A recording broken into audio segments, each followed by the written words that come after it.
Hello.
celebrating Gandhi, but also engaging in a much needed academic discourse around his philosophy.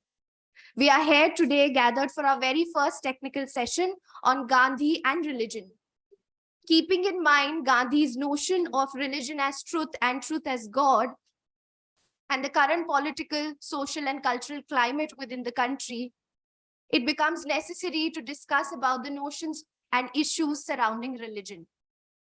And this particular session is our one attempt towards this interesting deliberation. So without any delay, let's begin the session with the introduction of our esteemed panel. As the chairperson of the session, we have with us Dr. Rakesh Pandey, Senior Fellow and Associate Professor from the Center for the Study of Developing Societies. Dr. Pandey has been a scholar of ancient and modern history and did his doctoral work in the area of forms of cultural knowledge in colonial India from University of London. With vast experience within the field of his research, interest lies in the area of cultural and intellectual history of modern India, with particular focus on knowledge formations, philosophy of culture, and moral order. We welcome you to the seminar, sir, and Aryabhat College. Now, I'd like to request our president of Gandhi Study Circle, Ms. Sanya Sinha, to felicitate the sir.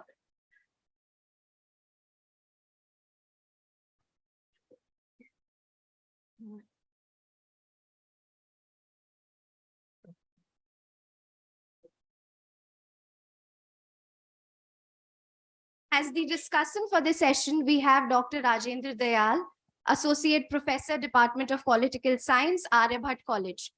Dr. Dayal pursued his studies from University of Delhi and is a well-known name in the field with more than 30 years of teaching experience.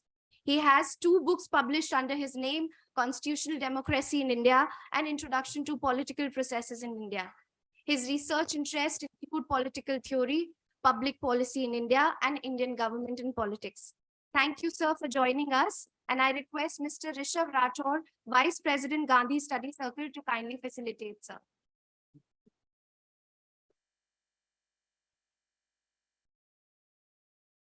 We have 3 speakers for this session. Our first speaker is Dr. Rami Niranjan Desai. She's currently associated with India Foundation, is an author, anthropologist, and a scholar of the Northeast region of India. Her interest lies in ethnic identity, tribal issues, and insurgency.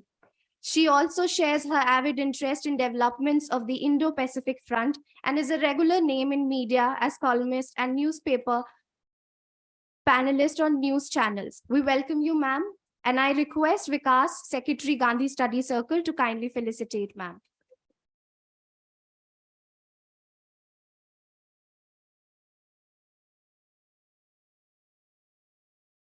Joining us online is our speaker, Dr. Shankar Sharan, National Fellow at Indian Institute of Advanced Studies, Shimla. He has his expertise in the field of political science with doctoral work in the theory and practice of area of Soviet Communist Party. He has 23 books published under his name, such as Gandhi, Nonviolence in Politics, Jihadi Terrorism, Islam Communism, Teen Chetavniya, etc. He's also a regular columnist with Dainik Jagran and Naya India. We welcome you to the seminar, sir. Thank you so much for joining us. Thank you very much. I'm very sorry I could not attend in person.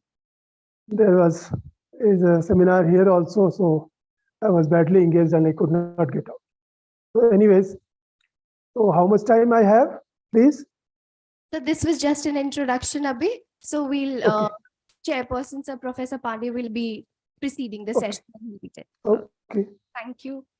We have another speaker who will be joining us so shortly, Dr. Samir Moez Rizvi from Jamia Millia Islamia. We're waiting for him. Till then, I would like to request Dr. Pandey to precede the session and carry on with the proceedings of the session. Over to you, sir. Thank you.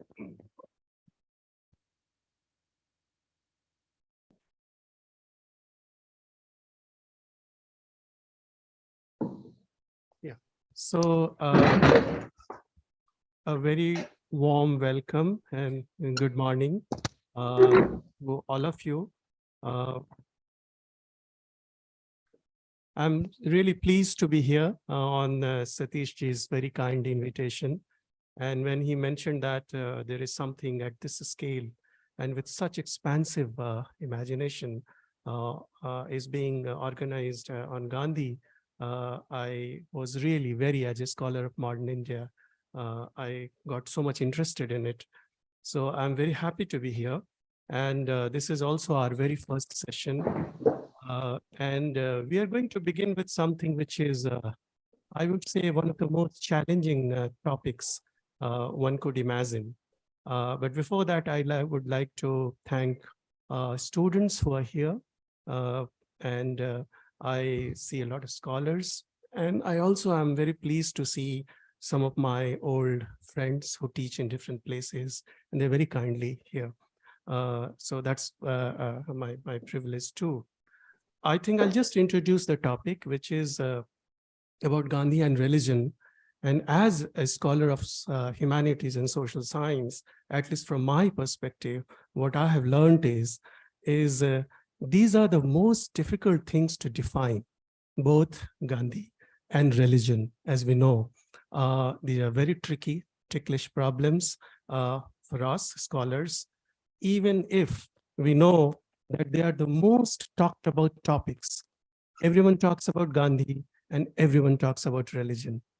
But it's so difficult to understand what Gandhi is and what religion is.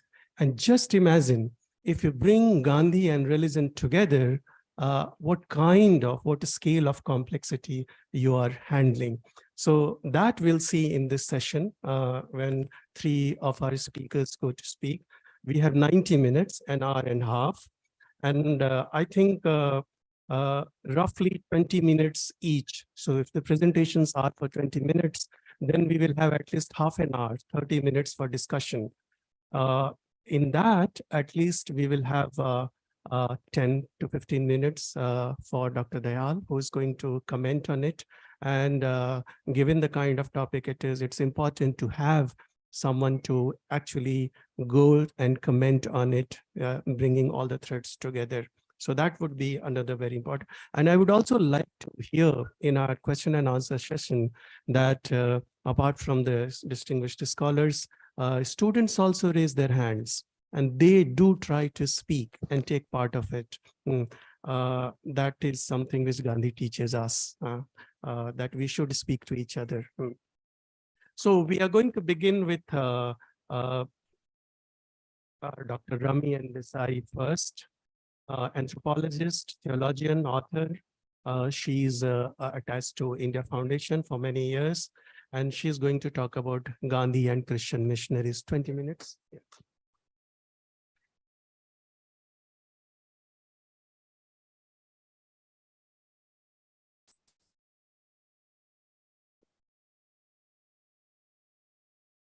Thank you, sir, for allowing me to come to the podium and speak. I think I have had so much of coffee since the morning that I'm too wired to sit down and give this lecture.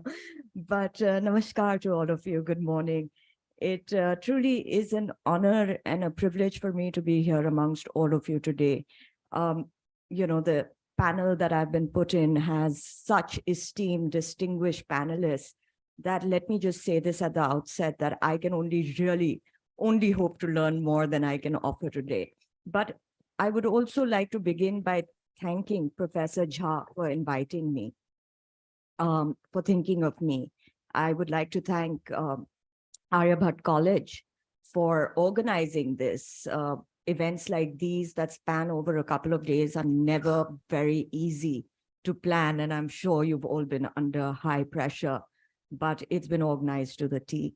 I would also like to thank Dr. Pandey as well as Dr. Dayal for giving me this opportunity to speak and be here. And last but not the least, I would really like to thank Professor Maninder Thakur for recommending me. Thank you, sir. Now, you know, when I was asked to speak on this panel, I was not quite sure whether I should agree to it or not.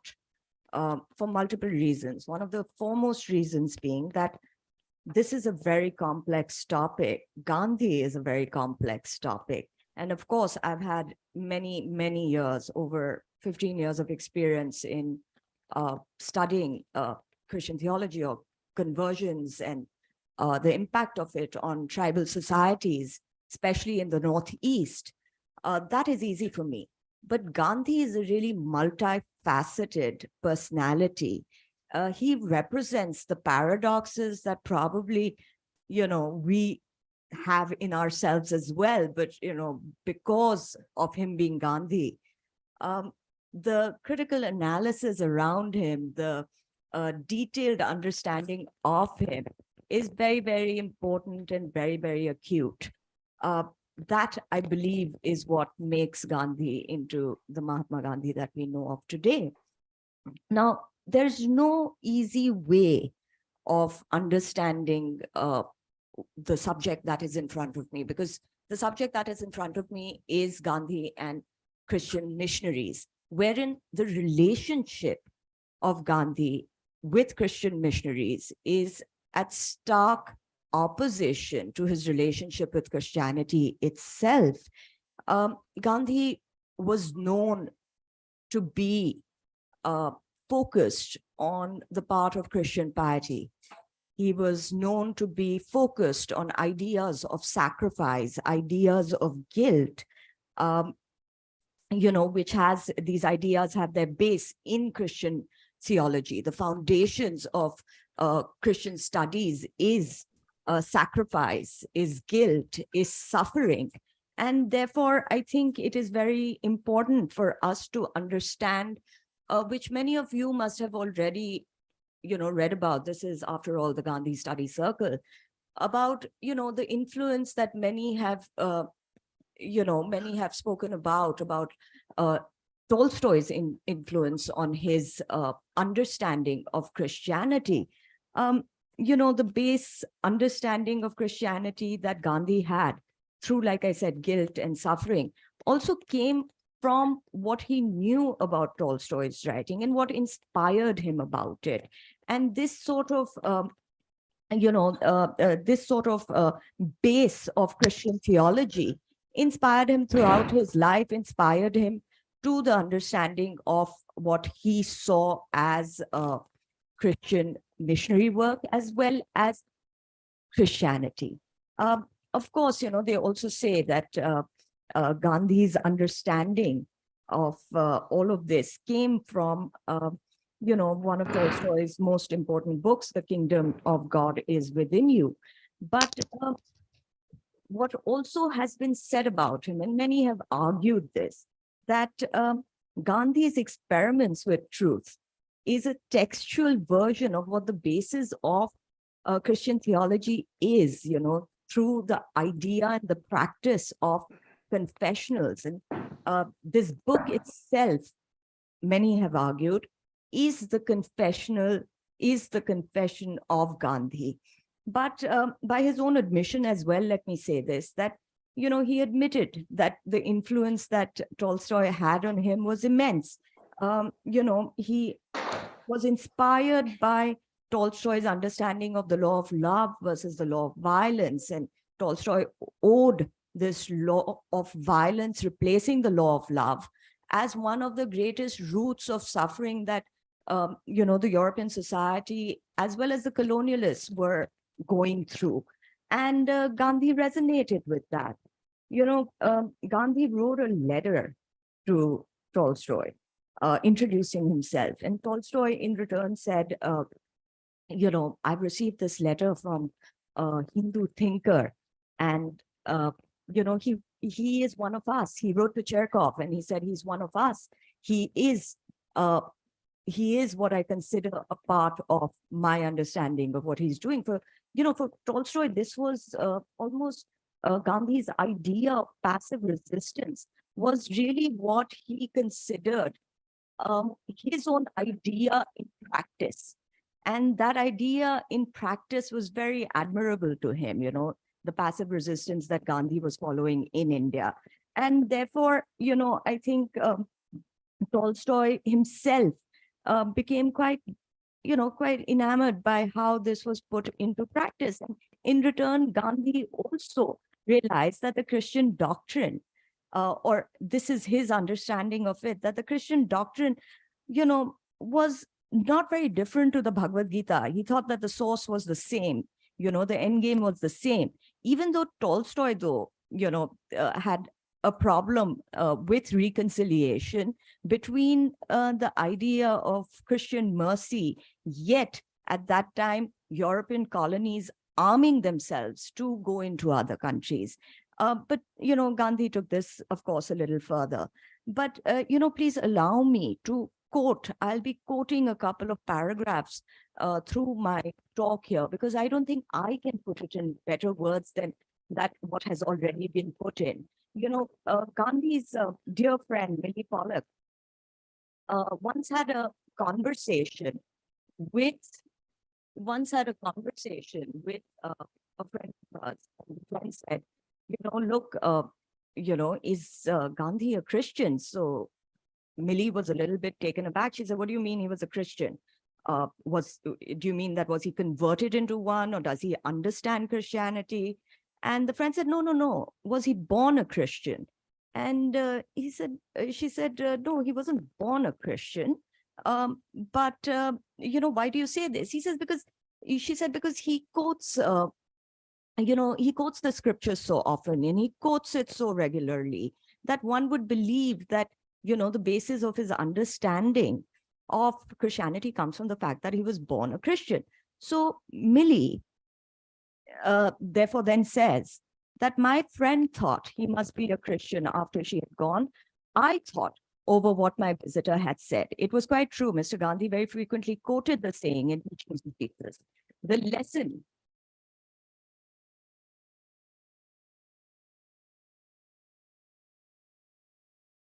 Can you hear me? Okay.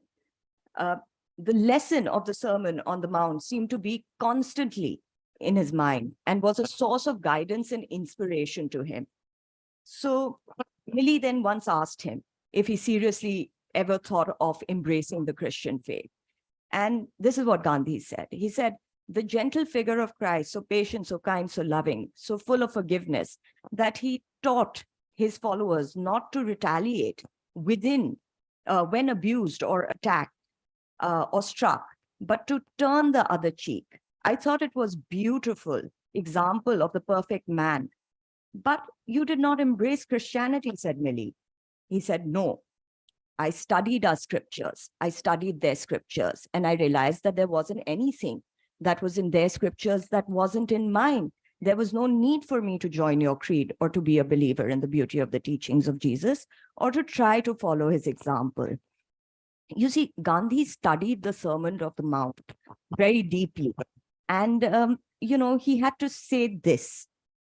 He said that what the sermon describes in graphic manner, the Bhagavad Gita reduces to scientific formula. And he went on to say that if I was deprived the study of the Bhagavad Gita, I wouldn't really miss anything, because I would have found that love within the sermons.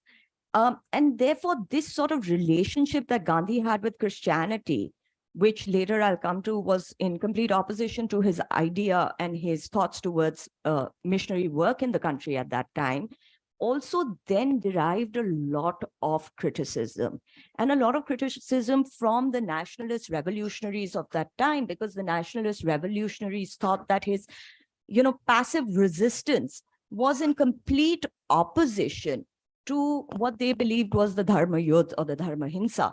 And this made him a target of a lot of people analyzing whether his understanding of what was happening in the country at that point came from a Christian foundation, or, this was just a paradox, which I said right at the outset, that Gandhi was a man of many paradoxes. So there's an example, there are many examples actually of national revolutionaries commenting on what he had to say. And one of the examples is of Aurobindo. Aurobindo had a disciple, and this disciple asked him a question. I'm going to quote two questions. His first question was, are national workers in India an incarnation of Europeans? And Aurobindo said, well, they're not incarnations of Europeans, but what they are are influenced by the Europeans. And this is one of the reasons that Gandhi, as one of the greatest nationalist leaders in the West, is considered more Christian than the Christians in the West. He also went on to say that even though he's considered more Christian than the Christian in the West, and in India he's considered father of the nation, and so on and so forth, he is also considered like Christ, and therefore he's accepted more. So the disciple went on to ask, he said, many educated Indians consider Gandhi a spiritual man. To which Aurobindo answered, he said, yeah, sure, he's a spiritual man, but he's not a proponent of Indian spirituality. He's a proponent of Christian spirituality. And this is something derived from Russian Christianity. I think he actually went on to call him a Russian Christian because of his association and his open, sort of dialogue with an influence of Tolstoy, who came from the Orthodox Christian background. Like I said, this was not the only criticism. There were many criticisms of him at that time, and many looked at this paradox with some amount of suspicion. But, whether we like it or not, this was Gandhi. And Gandhi pursued his ideas of what he considered, his love of Christianity, not being in opposition to what he thought was the ruin of the Indian social fabric. And, this was very interesting because his critique on Christian missionary networks in India, which I know some things about, was very, very sharp. He had about 4 major, I can sort of, bring them down to about 4 major critiques of Christian missionary work. Number 1 was the true religion, that Christianity was the true religion and it was superior. He had stiff objection to this. He was a religious pluralist. So he didn't see Christianity or any other religion being superior to one or another. He thought all paths lead to the same God. And this sort of, this sort of pluralism of his did not go down really well with what he thought the missionaries were doing, who, wherein they were preaching the superiority of Christianity. Number 2, the exploitation of the marginalized. Gandhi was very sensitive to this. He thought that the exploitation of the marginalized was completely unnecessary. It was unnecessary because predominantly it was exploitative, because the marginalized didn't quite understand what they were accepting. When he spoke about the Harijans, he said, that kind of discrimination doesn't really change if you were to move from one religion to another. So what was the basis of this sort of proselytization? And, he, quoting him, he said, an increase in the process of multiplying Christians should only mean blood feuds. So he was very, very clear about, the marginalized being protected from this sort of, aggressive conversion as he saw it. Number 3, rhetoric and persuasion. Another thing that bothered Gandhi a lot is the rhetoric and persuasion of all of the missionary networks. The rhetoric and persuasion, by this I mean, is the kind of inducement that they offered, the kind of greater than other religions rhetoric that they pushed forward. And, Gandhi, of course, was not very accepting of this, because he did appreciate the fact that there was infrastructure, there was medical schools, there were colleges, and there were all these sort of benefits that came. But, again, he was a man of maybe higher spirituality, and therefore, he believed that any of this could be done without accepting something in return. And this was in complete opposition to what he considered true dharma. He let me make this clear. He did not oppose conversion, but what he was aiming at was the methodology that was practiced while converting. And this he thought had huge amount of implications on the social fabric of the time and the social fabric that would deteriorate in India in the future. Number 4, the erosion of indigenous faith. Now, again, this is something that I know about because I've spent so many years in tribal communities. I've spent so many years living there. The erosion of indigenous faith was something that he understood because, you see, Gandhi understood our scriptures really well, and he understood Christian theology really well. And because of this understanding, you know, again, there was an opposition in how people looked at tribal indigenous faiths. Now, you see, tribal indigenous faiths more often than not, by the Christian lens, are looked upon as pagan. Paganism really, you know, was the general encounter that early Christianity had. And they were the ones that they, you know, right at the outset converted. But paganism applied to the Hindu civilization did not quite fit in well, because indigenous faiths, if you, you know, if you study them, if you live amongst them, you understand that the faiths have great merit. You know, there is great amount of spirituality. There are rituals. There are indigenous administrative frameworks. And when, you know, they have this lens that is put on them in terms of paganism, it kind of takes that away from them.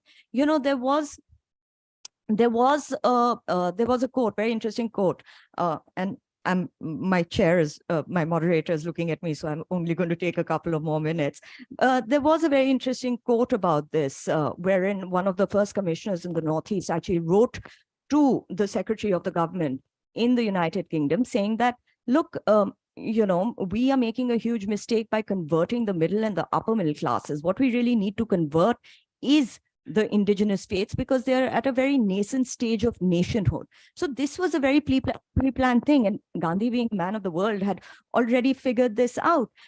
You know, Gandhi, in one of his early talks in 1916 in Madras, also said that, you know, this kind of conversion is in complete opposition to Swadeshi, because, you know, this limits us from really practicing faith and our religion. But he bifurcated this further. It was not just about, you know, religious, it was not just about missionaries and conversion, but it was also about Westernization once people have been converted. And this he thought was in huge opposition to nation building. Because there were times when he commented on the fact that converted Christians only want to teach their children English. There was a time when he commented on the fact that Western idea of civilization, you know, is brought in with this idea of Christianity onto and, you know, superimposed on Indian Christians, and that has to be bifurcated. But in conclusion, let me say, finally, Gandhi's problem with Christian missionaries was violence.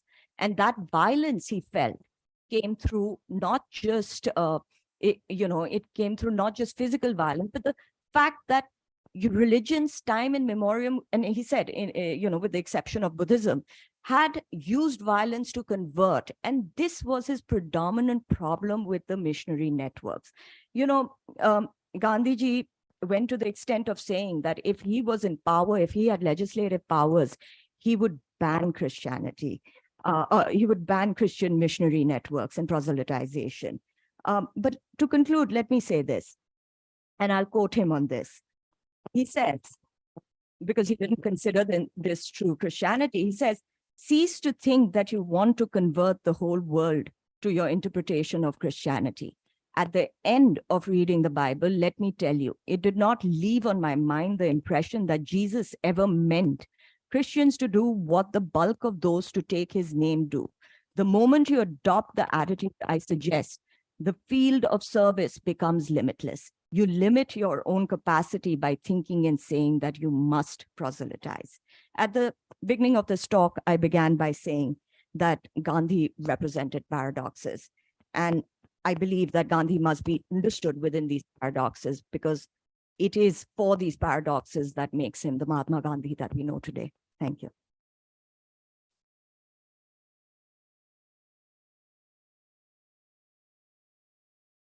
Thank you, Dr. Desai. It was a very comprehensive and insightful presentation. And there will be a lot to think about when we go to the discussion session after the presentations. Our next speaker is Dr. Shankar Sharan. और शंकर शरण जी का विषय है गांधी जी और RSS, घृणा प्रेम का रिश्ता। और मैं आपको देख तो नहीं पा रहा हूँ डॉक्टर शरण जी, जिस तरह से हम लोग बैठे हैं। So but I request you that you can speak for 20 minutes and a lot of questions will be gathered in the discussion. So you can begin, sir. I invite Dr. Sharan to speak on this very topic. Thank you sir, आपका बहुत बहुत धन्यवाद। सबसे पहले तो मैं क्षमा प्रार्थी हूँ कि मैं वहाँ उपस्थित नहीं हो सका, यद्यपि मैंने सहमति दी थी। इस विषय पर मुझे ऐसा लगता है कि गांधी जी का भी कम से कम कहने में उनका सत्य पर आग्रह था। सत्याग्रह शब्द भी उन्हीं की देन है। तो मैं जो भी कहूँगा अपनी समझ से पूरी तरह जिसको मैंने सत्य समझाया वही कहूँगा, बावजूद इसके कि विषय बहुत ही जटिल तो नहीं, लेकिन हाँ प्रोवोकेटिव जिसको कह सकते हैं वो है। मैंने गांधी जी का मूल में कुछ अध्ययन किया है और मैं इस निष्कर्ष पर पहुंचा हूं कि गांधी जी को जितना कॉम्प्लेक्स कहा जाता है, वास्तव में गांधी उतने कॉम्प्लेक्स नहीं थे। अगर हम उनकी आत्मकथा को पढ़ें और जो उनका वॉल्यूमिनस उनकी राइटिंग्स कलेक्टेड वर्क्स में आ गई हैं, जो आज हमें सुविधा है पढ़ने की, जो शायद 50 वर्ष पहले नहीं थी। गांधी जी के समय में भी लोगों को इतनी सुविधा नहीं थी जो आज हमारे पास है गांधी जी को जानने की, क्योंकि उनके जितने कलेक्टेड वर्क्स में शुरू से अंत तक उनके पत्र, उनके भाषण, उनके लेख, उनके संपादकीय, यहाँ तक कि उनकी छोटी छोटी टिप्पणियां बड़ी मेहनत से एकत्र करके उसमें रखी गई हैं। और उससे जो गांधी जी के हर रूप की जितनी झलक मिलती है वह उनको समझने के लिए पर्याप्त है। कम से कम उन शोधार्थियों के लिए तो पर्याप्त जरूर है जो कि हायर एजुकेशन में है, रिसर्च में है, खास करके इतिहास राजनीति के विद्यार्थी। तो ये विषय वस्तुतः आपके पास वो शामिल हुए हैं इस सम्मेलन में डॉक्टर कुनराड एल्स्ट। सबसे पहले उन्हीं की एक पुस्तक थी मेरे ख्याल से 1997 में, बीजेपी विज़-अ-वी हिंदू रिजर्जेंस। उसमें वे संघ परिवार को लास्ट गांधीयंस कहते हैं। तो एक तरह से ये विषय, इस विषय का स्रोत कुनराड का वह लेख ही है जिसको मैंने बहुत पहले पढ़ा था, और तब से मेरा अपना अवलोकन है, गांधी जी का मेरा अपना अध्ययन है। मैंने 2 पुस्तकें लिखी हैं गांधी पर, और दोनों एक एक विचार पर, एक उनकी अहिंसा राजनीति पर और एक उनके ब्रह्मचर्य पर। और इस सिलसिले में मैंने उनके कलेक्टेड वर्क्स को मूल में पढ़ा।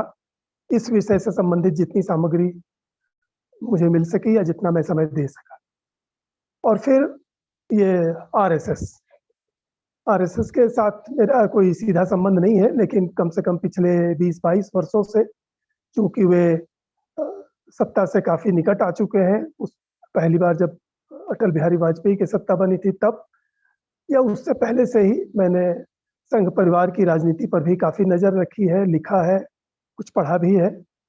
तो इससे मैं इस निष्कर्ष से सहमत हूँ जो डॉक्टर कुनराड एल्स्ट कहते हैं कि आज संघ परिवार देश में सबसे बड़ी और सबसे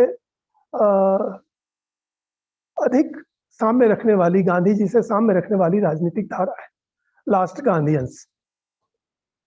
तो इसका इतिहास मैं ये समझता हूँ कि अगर 1925 से लें, जब से संघ बना था, तो मैं एक पुस्तक का हवाला देना चाहता हूँ जिससे कम से कम डॉक्टर हेडगेवार के विचार संस्थापना से लेकर के 40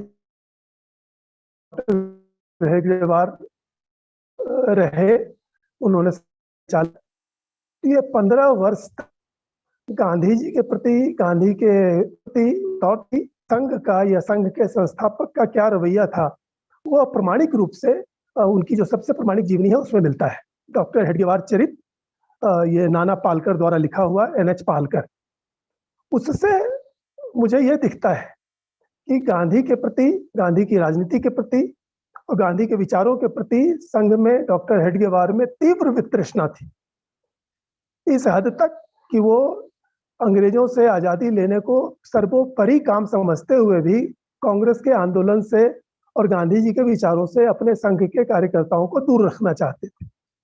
कांग्रेस की जो आंदोलन वगैरह होता था गांधी जी का, उसको डॉक्टर हेडगेवार मौसमी देशभक्ति कहते थे, और जो कार्यकर्ता या उनके अनुयायी या सहयोगी गांधी के आंदोलन में भाग लेना चाहते थे, वो डॉक्टर हेडगेवार को पसंद नहीं आता था। बावजूद इसके कि उन्होंने कह रखा था कि कोई व्यक्तिगत रूप से चाहे तो उसमें शामिल हो सकता है, लेकिन जब वो शामिल होने कोई जाता था तो ये उसको घुमा फिरा के कहते थे कि तुम क्यों जा रहे हो, वो बेकार का काम है, संघ का कार्य करो। और फिर ये स्थिति थी। फिर वो गांधी जी के ही, चूंकि गांधी जी का बहुत प्रभाव था, तो हेडगेवार अपने अनुयायियों को कहते थे कि किसी बड़े लीडर ने कुछ कह दिया है, इससे उसकी बात मत मान लो, अपने विवेक से परखो, देखो, अगर ठीक लगे तो उसको स्वीकार करो, न कि इसलिए कि गांधी ये किसी बड़े नेता ने कह दिया है। तो मैंने उस पुस्तक में पाया, कम से कम 1925 से 40 तक कई बार कई प्रसंगों में, कि गांधी जी को वो एक तरह से अपना प्रतिद्वंदी जैसा समझते थे और कांग्रेस के आंदोलन को संघ के लिए, संघ के लोगों को उससे दूर रखना चाहते थे। तो ये शुरुआत थी। इसीलिए वो एक तरह से अगर घृणा ना भी कहे तो वितृष्णा कह सकते हैं। बावजूद इसके कि गांधी जी से हेडगेवार की भेंट हुई थी, वो मिलने आए थे, गांधी जी भी देखने आए थे, फिर हेडगेवार उनसे मिलने गए थे। लेकिन जो उनके बाद फिर एक बार गांधी जी उनके किंग्सवे कैंप में उनके यहाँ उनका एक कार्यक्रम देखने भी गए थे। लेकिन जो उन दोनों का इंटरैक्शन था वो वही था, एक दूसरे के प्रति अविश्वास, एक दूसरे के प्रति उसको प्रेम तो नहीं कह सकते, संदेह और शंका। फिर डॉक्टर हेडगेवार के बाद जब गुरु गोलवलकर आए, तो वो जो 5-7 साल समय था स्वतंत्रता तक, उस समय तक संघ के लोगों में गांधी जी के प्रति तृष्णा और बढ़ गई थी। वो उनको मुस्लिम लीग का एजेंट, अफगानिस्तान के अमीर का टट्टू वगैरह कहा करते थे सब मौके। और ये उस जमाने के जो लोग हैं उन्होंने इसको लिखा भी है, रिकॉर्ड में भी है। और अंततः जब गांधी जी की हत्या हुई तो कम से कम 2 रिकॉर्ड ऑन रिकॉर्ड मिलते हैं कि उन्होंने आरएसएस ने या संगठन के रूप में या उनके किसी नेता ने उसका कोई हाथ नहीं था गांधी जी की हत्या में। किंतु स्वयं गृह मंत्री और सरदार पटेल, जिनको कि हिंदुओं से सहानुभूति रखने वाला ही कहा जाएगा, उन्होंने यह स्पष्ट रूप से पत्र लिख करके श्यामा प्रसाद मुखर्जी को लिखा, फिर एक पत्र गोलवलकर जी को भी लिखा। वह दोनों पत्रों को मैंने स्वयं देखा। उसमें सरदार पटेल कहते हैं कि निश्चित रूप से संघ का उसकी गांधी जी की हत्या में हाथ नहीं है, किंतु संघ ने और उनके लोगों ने देश भर में जो वातावरण बनाया उसमें ये ऐसा कर्म होना संभव हुआ।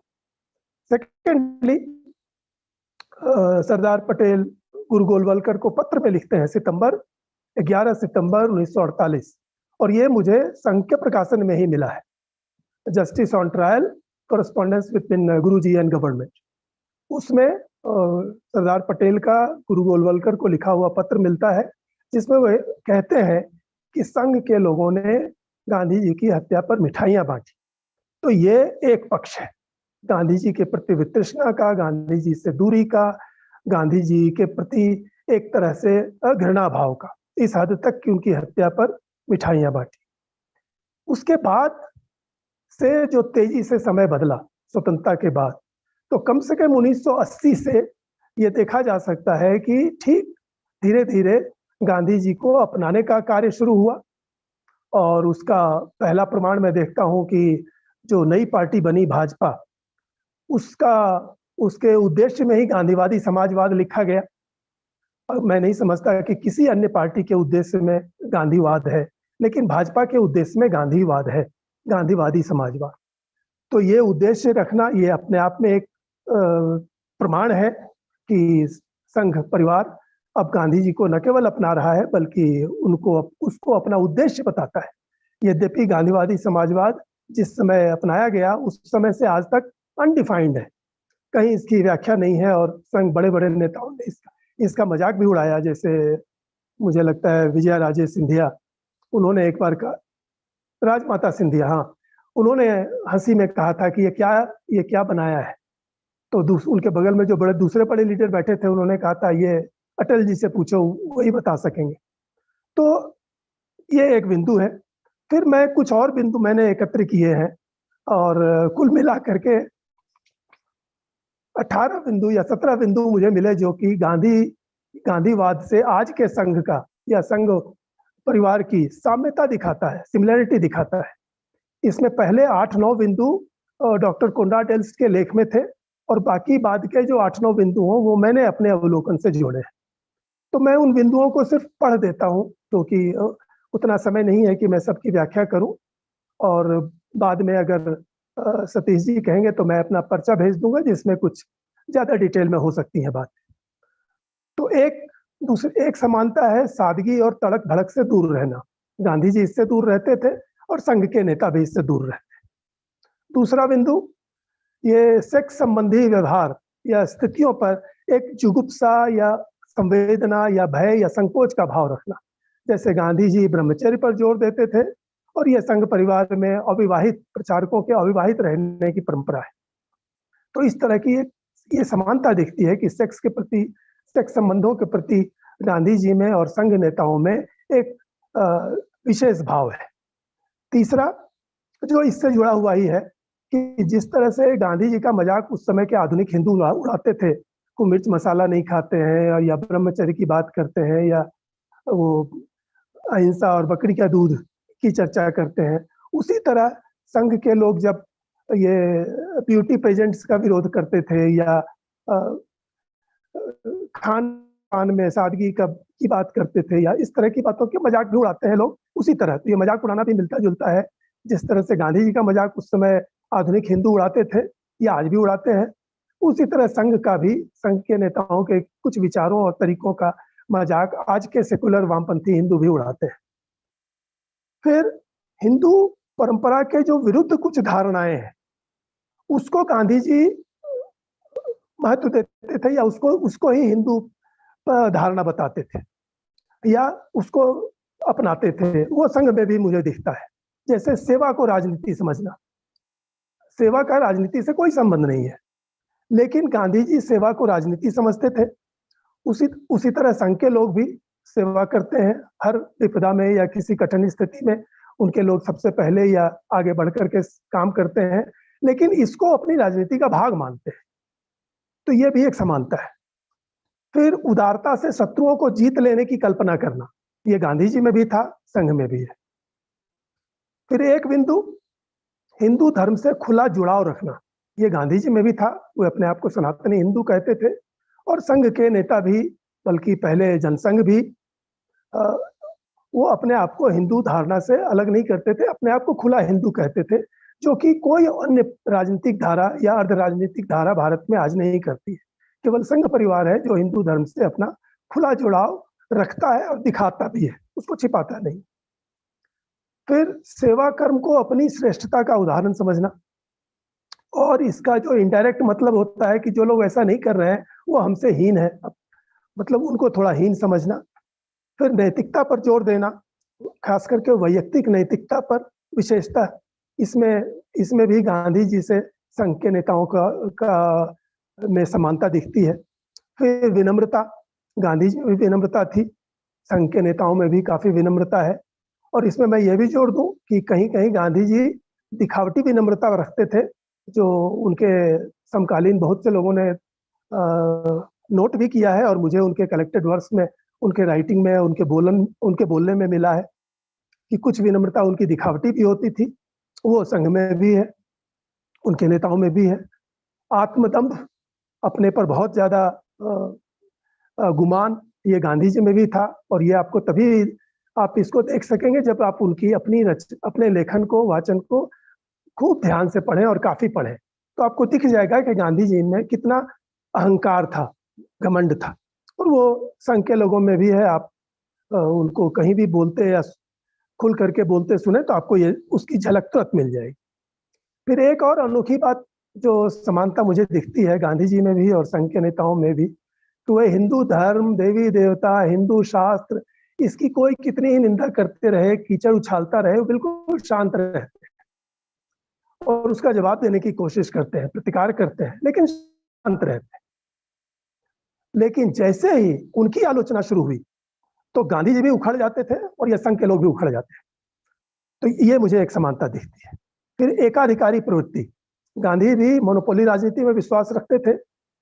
कांग्रेस के अंदर भी, कार्य समिति में भी, कहीं भी अगर बहुमत उनके विरुद्ध हुआ तो वो रूठने से लेकर के अलग हो जाने तक वो हर तरह के दांव पे आजमाते थे, लेकिन सिर्फ अपनी बात चलाने की भावना रखते थे। वो संघ में भी है। वो किसी के साथ भी, चाहे संगठन हो या व्यक्ति हो, विद्वान हो, वो वास्तव में समानता का व्यवहार नहीं रखते। वो सब चीज का नियंत्रण अपने हाथ में रखना चाहते हैं, एकाधिकारी रखना चाहते हैं और दूसरों से अपेक्षा रखते हैं कि केवल उनको सहयोग दें और उनके अनुसार चले। तो ये एकाधिकारी प्रवृत्ति है। फिर शत्रुओं का निहोरा करना, जो हिंदू धर्म समाज के पक्के दुश्मन है उनको उनकी एक तरह से आवभगत करना, उनसे मीठी मीठी बातें करना, उनको एक तरह से सम्मानित करना, जरूरत से ज्यादा उनको महत्व देना। और दूसरी तरफ जो हिंदू चाहे ज्ञानी ही क्यों ना हो, बड़े शुभेच्छु क्यों ना हो, मित्र क्यों ना हो, उनको उपेक्षित करना और फॉर ग्रांटेड जैसा लेना।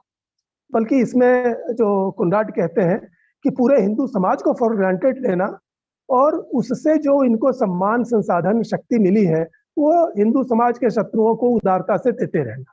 इसमें भी मुझे लगता है कि यह समानता दिखती है। एक समानता और मुझे महसूस होती है कि इस्लाम के बारे में, उसके सिद्धांत, व्यवहार, इतिहास के बारे में बनावटी, मधुर, अच्छी बातें कहना, ये गांधी जी में भी था और संघ के नेताओं में भी है। और इसमें कुछ बातें ऐसी भी हैं जिसको वो जानते हैं कि असत्य हैं, फिर भी वो मीठी और अच्छी बातें बोलते हैं। फिर किसी विफलता का उत्तरदायित्व तो नहीं लेना, ये गांधी जी में भी था। वो कुछ भी हो, कितने बड़े बड़े काम वो क्यों न करे हो, कितने बड़े बड़े उन्होंने गलत निर्णय क्यों न लिए हो, खलीफत आंदोलन से लेकर के देश का विभाजन तक, लेकिन गांधी जी ने कभी भी सचमुच अपने को जिम्मेदार नहीं माना, चाहे उसके कितने भी दुष्परिणाम हुए। वो घुमा फिरा करके उसका दोष दूसरों को देते थे। वो संघ परिवार में भी है। वो कितनी भी बड़ी बड़ी मिस्टेक क्यों न करें, जब उस पर सवाल उठता है तो वो कहते हैं ये हिंदू समाज ही ऐसा है, इसमें उसका दोष है, हमारा दोष नहीं। फिर एक और समानता मुझे दिखती है जिसको कहें कि बैक सीट ड्राइविंग, बिना उत्तरदायित्व लिए नेतृत्व करने की चाह रखना, कि स्वयं पद न लेना, लेकिन जो पद पर है उसको मजबूर करना कि वो वही करे जो हम कहें। तो ये गांधी जी में भी था और जो उनके पुत्र ने भी कहा था कि भाई जब आप कार्य समिति के मेंबर भी नहीं है तब आप क्यों उसमें जाकर के अपनी मनमानी थोपते हैं। फिर गांधी जी उसका उल्टा सुल्टा जवाब देते थे। वो संघ के नेताओं में भी है। वो साफ साफ कहते हैं कि संघ का तो राजनीति से ही कोई संबंध नहीं है, भाजपा कोई अलग चीज है। फिर उनके नेता भी जब कुछ करते हैं तो वो पल्ला झाड़ लेते हैं कि वो उनका व्यक्तिगत था, संघ का इससे कुछ लेना देना नहीं है। तो कहीं भी उत्तरदायित्व तो नहीं लेना, लेकिन कोशिश करना कि हर जगह जो वो चाहते हैं वही हो। ये समानता मुझे दिखती है। फिर एक और समानता कि चाहे शास्त्र हो, इतिहास हो, राजनीति हो, मनोविज्ञान हो, धर्म हो, बिना कोई गंभीर अध्ययन किए हुए भी एक निश्चयात्मक निष्कर्ष देने की प्रवृत्ति, ये गांधी जी में भी थी और संघ के नेताओं में भी है। अभी हाल में कम से कम पिछले 2 साल में ही संघ के बड़े नेताओं ने ऐसे ऐसे बयान दिए हैं शास्त्रों के बारे में, इतिहास के बारे में, ब्राह्मणों के बारे में, कि लोगों को हैरत होती है कि भाई ये किस आधार पर ये कह रहे हैं, लेकिन उनको इसकी परवाह नहीं है, लेकिन वो बोलते रहते हैं। और ये गांधी जी में भी था। अभी जो पिछला वक्तव्य हुआ था सुश्री देसाई का, उसमें उन्होंने श्री अरविंदो का बहुत अच्छा उल्लेख किया है। श्री अरविंदो ने कई जगह इस पर उंगली रखी है कि जिस चीज को गांधी नहीं जानते हैं उसके बारे में भी निश्चयात्मक बातें कहते हैं, जैसे गीता में क्या है, गीता का सार क्या है, हिंदू धर्म का तत्व क्या है। और वो गांधी जी बिल्कुल निश्चयात्मक रूप से समझते थे कि बिल्कुल वो सही जानते हैं। यहाँ तक कि उनको हैरत होती थी कि उनकी बात पर कोई संदेह भी कर सकता है, उनकी व्याख्या को कोई गलत भी कह सकता है। और ये श्री अरविंदो के इवनिंग टॉक्स में आपको मिल जाएगा कि गांधी जी हैरत करते हैं कि उनकी बात पर किसी को, गीता की उनकी व्याख्या पर भी किसी को मतभेद हो सकता है। तो वो संघ के नेताओं में भी है, वो ज्यादा परवाह नहीं करते, लेकिन उनको इसकी भी परवाह नहीं है कि किसी बात को प्रमाणिक रूप से देखें परखें, लेकिन वो निश्चयात्मक रुख रखते हैं। और फाइनली जो समानता मैं देखता हूं वो है राजनीति में नेता भक्ति को जोड़ना। ये गांधी जी ने जाने अनजाने दोनों तरह से किया, और ये संघ परिवार में भी है कि नेताओं पर अतिशय महत्व देना, उनको एक तरह से अवतार बनाना, ये गांधी जी ने स्वयं किया कुछ हद तक। जबकि वो भारत में राजनीति में जब उनका प्रवेश हुआ, उससे पहले जो कांग्रेस का नेतृत्व था वो एक कलेक्टिव नेतृत्व जैसा था, सभी लोग बराबरी के थे और आपस में बातचीत करके जैसे नॉर्मल होता है वैसे चलते थे। गांधी जी के आते ही स्थिति बदल गई। गांधी जी को एक तरह से विशिष्ट अवतार के रूप में पेश किया गया। उन्होंने वेशभूषा भी ऐसी बना ली, बोली चाली भी ऐसी बना ली कि लोग उनको भगवान का अवतार समझते थे। अभी देसाई जी ने कहा श्री अरविंदो के हवाले से कि वो उनको जीसस क्राइस्ट का अवतार कहा जाता है, उनको दूसरा जीसस कहा जाता है। तो ये तरह की एक आडंबर क्रिएट किया गया जिसमें गांधी जी की सहमति थी, और वह जाने अनजाने संघ के लोगों में भी है।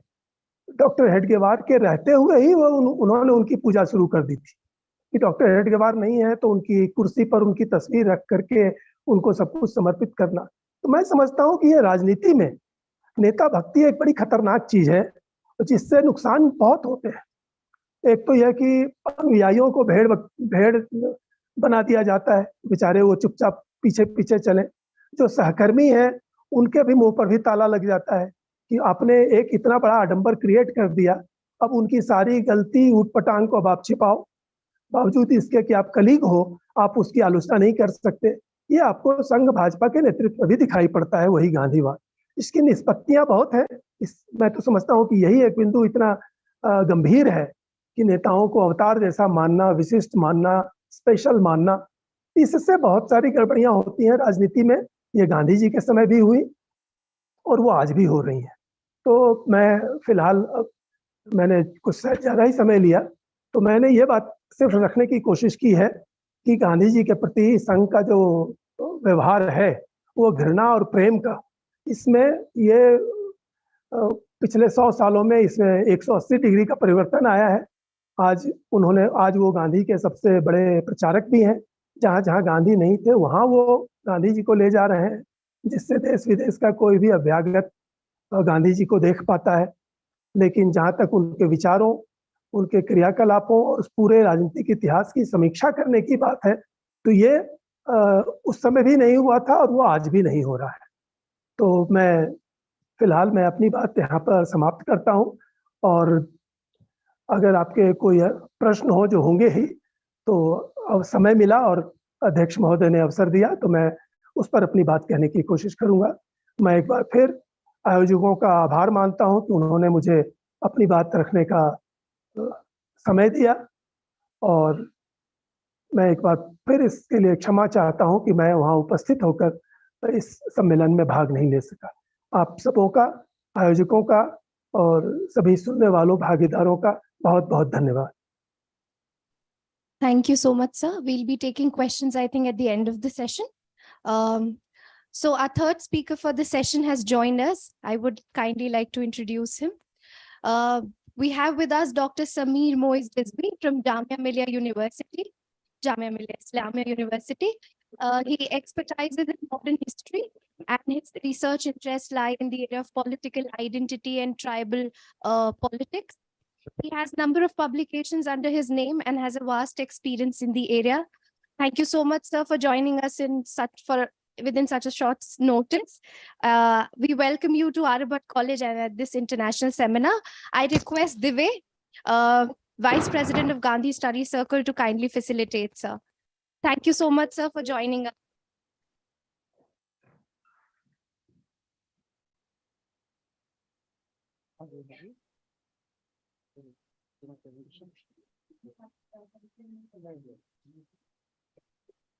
Thank you very much for this nice and brief introduction. See, I was going to take my class in Jamia and suddenly I got to know that I have to present a paper here. Okay.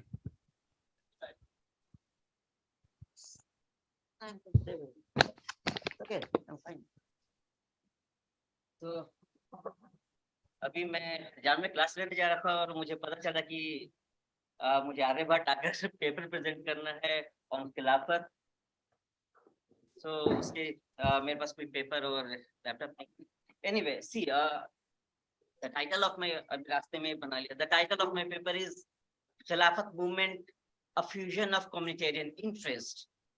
See, here I'm not going to discuss the general political history of Khilafat movement, बल्कि जो different जो communitarian interest हैं और participation of different community, उनके perspective से मैं इस movement को देखने की कोशिश करूंगा. See, there are two meanings of खिलाफत. One, real meaning, जो डिक्शनरी में मिल जाएगा आपको, like खिलाफत जो religious and political head of Sunni Muslims. And one is popular meaning, जो अभी last 10 to 15 years में मीडिया से आया है, against में होना किसी के. Against में होना is मुखालफत, not खिलाफत. But last 10-15 years में से खिलाफत को against में करने के लिए कर दिया. So whether it is related to खलीफा और against, दोनों मीनिंग में कहीं ना कहीं ये खिलाफत मूवमेंट जो है उसका एक अपना रिलेवेंस है. See, as far as Gandhi is concerned, see, he was a Mahatma or not. ये एक डिबेट का इशू है. But there's no doubt that he was a great mass mobilizer.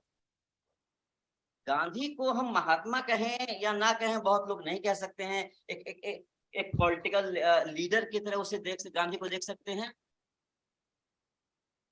But as far as his mobilization capacity is concerned, whether it is left wing, right wing, या जो centre में, किसी group में इस बात को लेकर कोई क्वेश्चन नहीं होगा that he was great mass mobilizer. See, so as a great mass mobilizer, he had a capacity to see जो एक तरह का जो लोगों के अंदर जो आगे बढ़ने का या अपने राइट्स को लेकर अपने हक के लिए जो एक प्लेटफॉर्म ढूंढने की बात थी, गांधी के खिलाफत मूवमेंट ने उस प्लेटफॉर्म को प्रोवाइड किया. Whether it is Adivasi political interest, women's right, peasant as a class, working class movement, or Muslim politics. दो इसमें और भी कुछ ग्रुप like bourgeois class भी इंक्लूड किया जा सकता है, because 1918-1920 का जो फेज है basically rise of Indian industry का फेज है, and they had their own economic interest. So basically मैं यहाँ पे जो different political groups है उनकी जो अपना इंटरेस्ट था और उन्हें see the question is who used whom, whether Gandhi used these different political cultural communities और ये जो different political communities ने गांधी को यूज किया एक प्लेटफॉर्म के लिए. फॉर एग्जाम्पल ताना भगत movement. Why Tana Bhagat movement? Because see, generally scholars का मानना है कि the Tana Bhagat movement was the first Adivasi movement who participated in national movement. और ऑब्वियसली जो गांधी का जो रोल था ताना भगत को खिलाफत मूवमेंट की तरफ लाने में, उन्होंने एक बहुत इंपॉर्टेंट रोल प्ले किया. Though within Congress there were many leaders जो नहीं चाहते थे कि गांधी इस पॉलिटिकल जो ताना भगत हैं, आदिवासी हैं, वो उस पॉलिटिकल मूवमेंट का पार्ट बने. Like for example doctor Rajendra Prasad, वो उन्होंने बहुत क्लियरली कहा कि they are not ready, they means Tana Bhagat, they are not ready for such kind of movements because nature से वो वायलेंट होते हैं.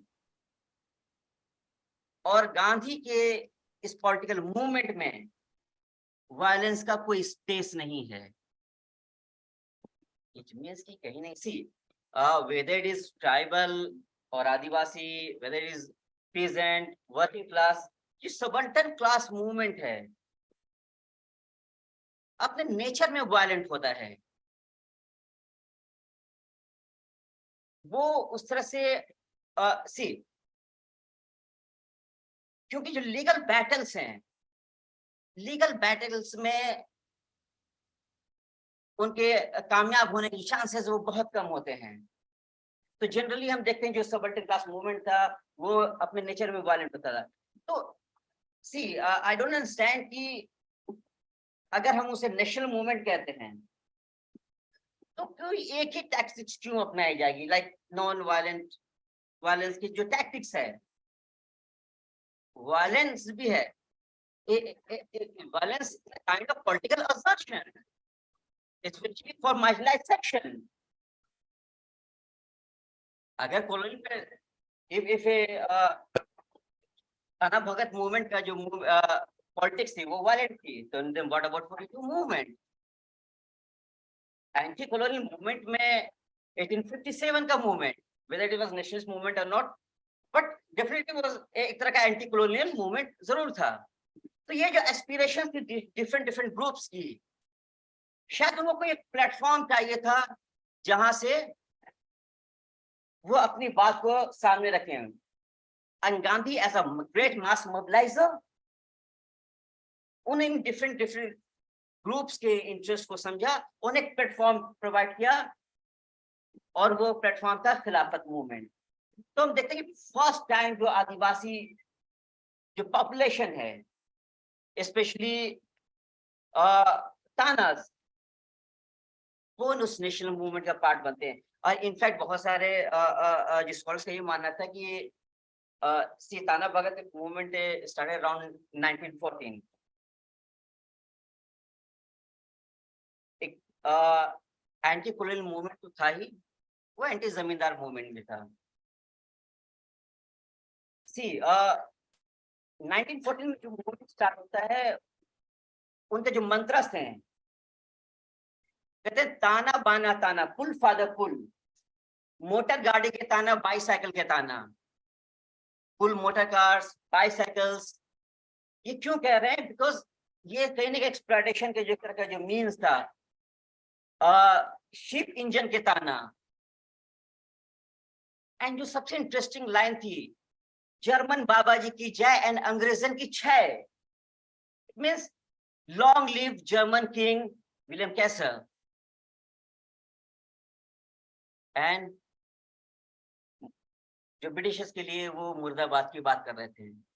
तो मैंने कहा कि हु यूज्ड हूम, क्या ताना भगत ने गांधी को यूज किया और गांधी ने ताना भगत को यूज किया खिलाफत मूवमेंट में?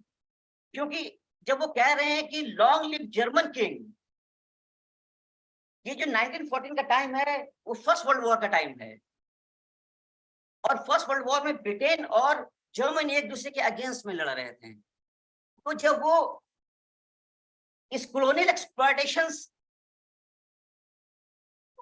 से आजाद होने के लिए जब वो जर्मनी को सपोर्ट करने के लिए तैयार हैं, तो वो गांधी को क्यों नहीं सपोर्ट कर सकते थे? इनफैक्ट बहुत सारे ऐसे भी डॉक्यूमेंट्स मिले हैं जिसमें वो साफ बार्गेन करते हुए दिख रहे हैं इन 1920s। वो कांग्रेसी लीडर को बहुत क्लियरली कहते हैं कि अगर जमींदारी एक्सप्लॉयटेशन के जो जमीन आपके जो लोकल जो जमींदार जो कांग्रेसी जमींदार हैं उनको आप कंट्रोल नहीं करेंगे तो हम कॉलोनी गवर्नमेंट के साथ हो जाएंगे। और कॉलोनी गवर्नमेंट को ये कन्विंस करने की कोशिश कर रहे थे कि अगर आप अपने पुलिस, मनी लेंडर्स एंड जमींदार को कंट्रोल नहीं करेंगे तो हम लोग नेशनल मूवमेंट का पार्ट हो जाएंगे। बिकॉज उनको अपने उस बार्गेनिंग पावर के बारे में पता था और वो जानते थे कि वो बार्गेन कर सकते हैं कांग्रेस से भी, वो बार्गेन कर सकते हैं कॉलोनी गवर्नमेंट से भी। उसका इम्पैक्ट भी दिखता है। जो सेक्रेटरी थे और बिहार और उड़ीसा, उन्होंने ऑर्डर बहुत क्लियर ऑर्डर इशू किया कि इस टाइम कोई भी जो आदिवासी हैं उनसे जबरदस्ती आप रेंट या टैक्स कलेक्ट नहीं करेंगे। इनफैक्ट जब वो लीकर को बायकॉट करते हैं ड्यूरिंग नॉन कोऑपरेशन मूवमेंट,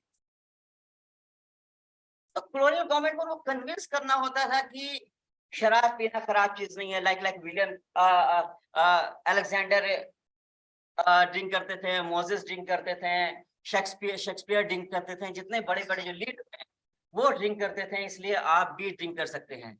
तो कहीं ना कहीं जो participation of Tana Bhagat in non cooperation in civil Khilafat movement and non cooperation movement,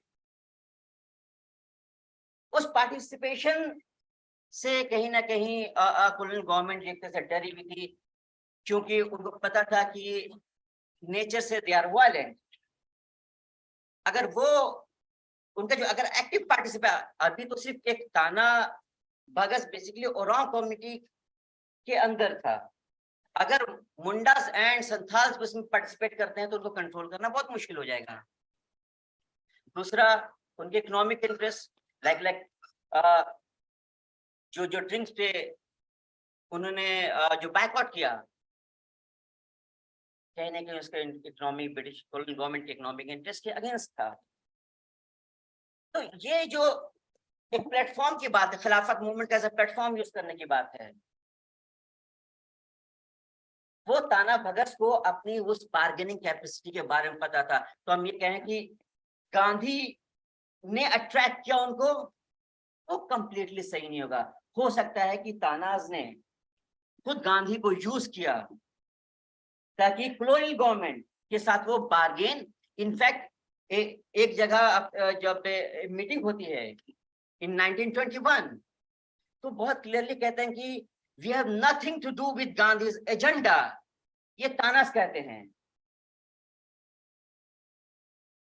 हमें बस इस एक्सप्लॉयटेशन से आजादी चाहिए। लाइक जैसे उन्होंने क्रिश्चियन मिशनरीज को यूज किया था फॉर द लीगल बैटल्स। तो ये जो नेशनलाइजेशन ऑफ सबल्टन मूवमेंट है, उसको कहीं ना कहीं हमें रिविजिट करने की जरूरत पड़ेगी, क्योंकि हम जो सिर्फ देखते हैं कि see their participation in so called national movement, उसको हम लोग गांधी के मास अपील के साथ जोड़कर देखते हैं। ये नहीं देखते हैं कि जो मास है या जो सेक्शन है, मार्जिनाइज्ड जो कम्युनिटी है, वो उस नेशनल मूवमेंट का पार्ट क्यों बन रही है, उनके अपने क्या पॉलिटिकल इकोनॉमिक इंटरेस्ट हैं। सी बिफोर 1919 शायद खिलाफत मूवमेंट ऐसा फर्स्ट मूवमेंट था जहां पे विमेन के इस तरह का पार्टिसिपेशन था।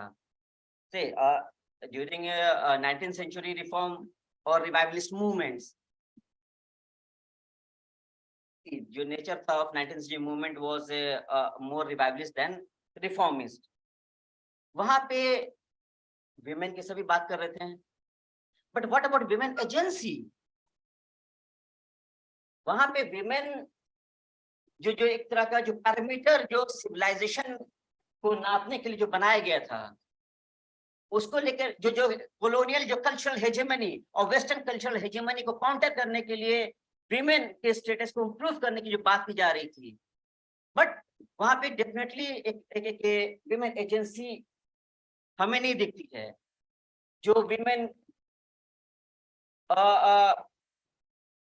को लेकर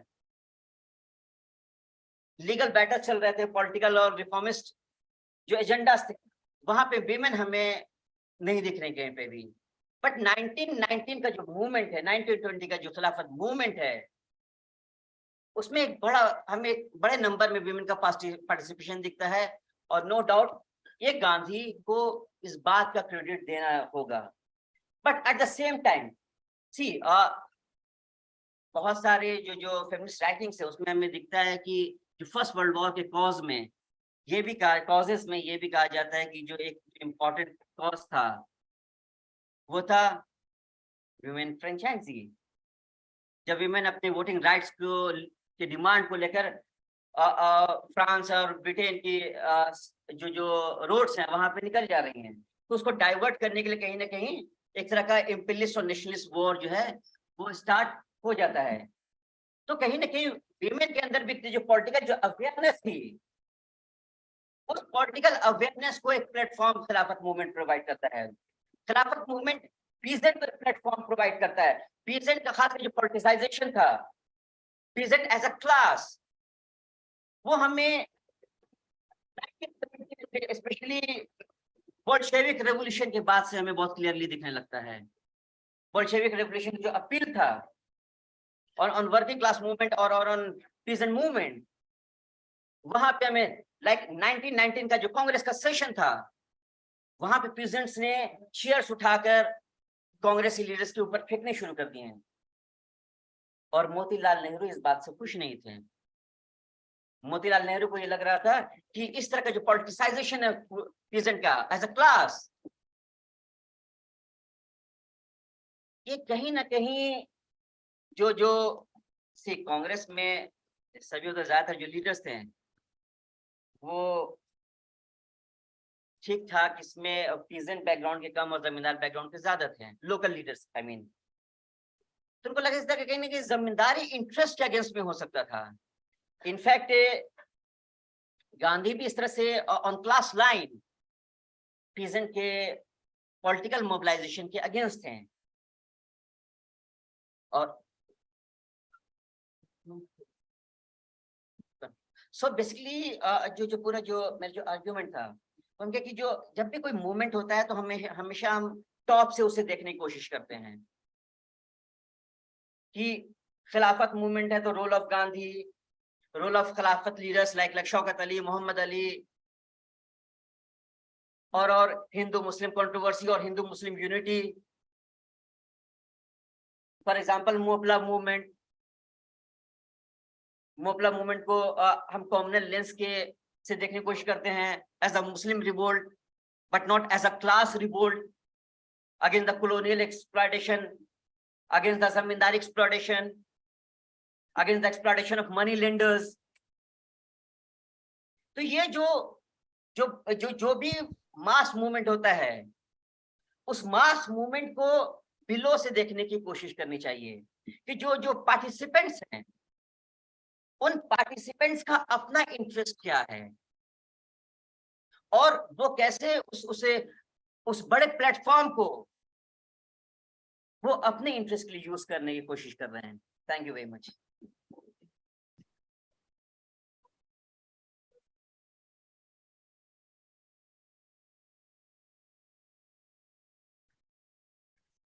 So I thank all three presenters for their very insightful, comprehensive presentations. And I think these three papers have covered three very significant aspects of Gandhi's engagement with religion. One, first we started with Gandhi and the question of Christianity, then Gandhi and RSS, the larger Hindu nationalism, and then Gandhi and Khilafat. As we know, the last presentation was about Khilafat, which was one of the major episodes in Gandhi's engagement with the question of religion. So we have roughly 30 minutes left, and this is going to be a session, then next 30 minutes of thinking with Gandhi on these issues and the question of religion. But I'll first invite Dr. Dayal to comment, and he's a discussant of these presentations. And after that, maybe he'll roughly take 10 to 15 minutes, and then we'll start a general discussion. And I would once again, because it's so nice that there are so many students around, so I would request you that please kindly speak about it, think about these questions. Because I'll just stop by mentioning one thing, is that we are in a society where every question of past is as much a question of present, which in itself is a good thing. But at the same time, since we are scholars, there is a lot of burden and onus on us that we should be careful the way we think about past and present, the way we turn past into present and we turn present into the past. And that is where the task of doing sociology, political science, history, which is my discipline, becomes important. And so try to think about it, because these things are already there everywhere, from your mobile phones to streets to classrooms. But we are in a different setting. We are collected, come here as a collective to think a bit reflectively and reflect upon these issues, and not to trivialize either the question of past as present or present as past. And these are serious issues. So I just invite Dr. Dayal to make his comments, and after that we'll take questions and open the floor. Dr. Dayal, please. Thank you, Professor Pandey. I'll try to be as brief as possible. And the role of the discussant is to open up the subject matter under discussion. And I see a lot of very distinguished authorities on these fields. So I would rather like them to be commenting on the paper rather than doing it myself. Anyway, but given this responsibility, आवाज आ रही है? So at the very outset, the chairman, in a way, cautioned us that there are two very complex entities to be discussed. Gandhi himself is very complex, and religion itself is very complex, and we are bringing them together. So we've forewarned in a sense that we'll be venturing into a field which would be rather complicated. But then we also had Professor Shankar Sharan arguing, or at least trying to persuade us that Gandhi perhaps is not as complicated as he's made out to be. And he invites our attention to Gandhi's autobiography, asking us to go through that, and also asking us to go through Mahatma Gandhi's collected works. So, but anyway, these are just the opening remarks.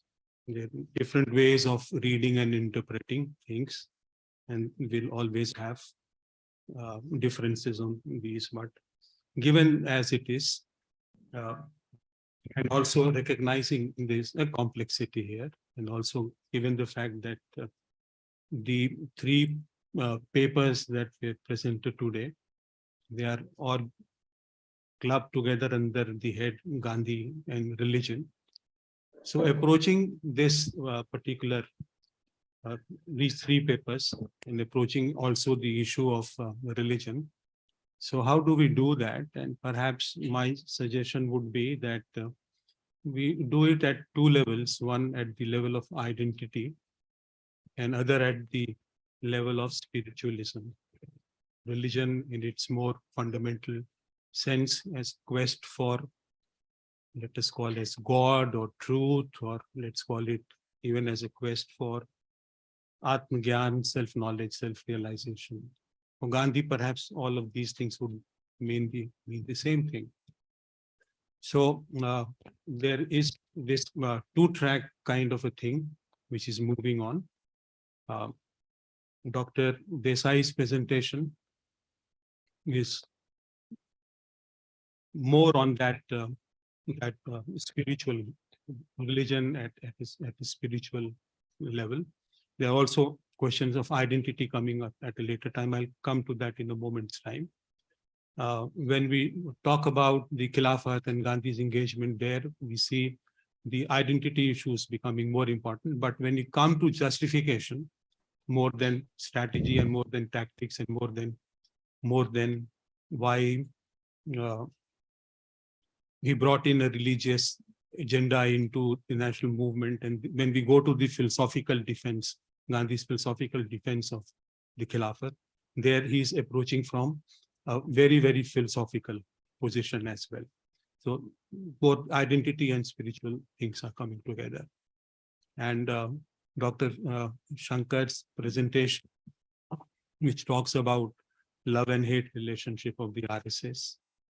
And there also that spiritual aspect and identity questions are important, but he perhaps for the paucity of time did not go into that. But the pointers that he has given to us, about 10 to 15 pointers where he sees a similarity, perhaps more elaboration of them would see how maybe Gandhi's philosophy or worldview and the RSS doctrines, how they are coming together, or if not coming together entirely, they're not oppositional, or they may be running parallel. But these are areas to be explored. These are just tentative remarks that I'm making.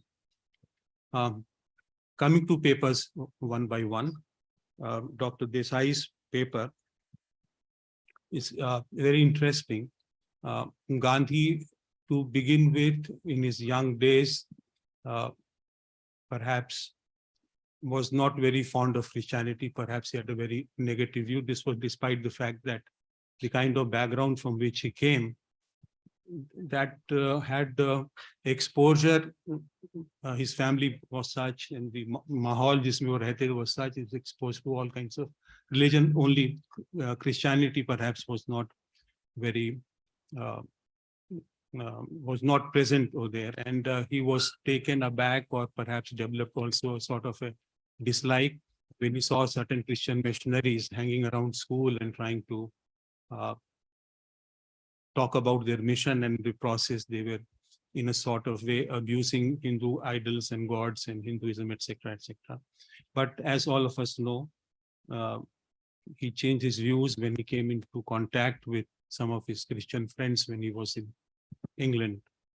And there, Gandhi himself recalls how some of his Christian friends and Theosophist friends, they encouraged him to read Bible. And it was through that the religious quest in Gandhi began to nurture and grow. And he was delighted when he read that sermon on the mount about which you mentioned.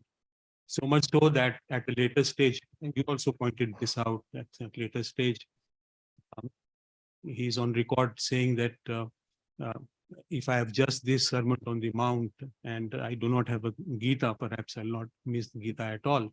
So the point that I was trying to come across was that, and it was his firm belief, that all religions more or less are same. They are in the same direction. All of them are for spiritual upliftment. All of them are for salvation, no matter how you describe emancipation, salvation, Atmagyan, self-realization. All religions are in that sense, but all at the same time, no religion is perfect in that sense. All of their inadequacies. And because there's so much of similarity, so he would also argue that it did not really make sense, people changing, converting to another thing. And so he was very deeply influenced by Christianity. But he had, I would not say he was against conversion, but the way the conversion was being carried on, and your paper deals about that. he had a lot of objections to that. Because to Gandhi, for him, all religions are more or less the same. And when one converts to another religion, and if it is purely a spiritual quest, only then it is understandable and it makes sense. Otherwise, if it is the inducement and so another thing, it is of no use. And therefore, when someone asked him to comment upon the work of Christian missionaries, so all that he had to say was that their humanitarian work is laudable, it's very good. But he had strong objections in the manner in which they were converting people. And it did not really help the convert if it was not a spiritual quest.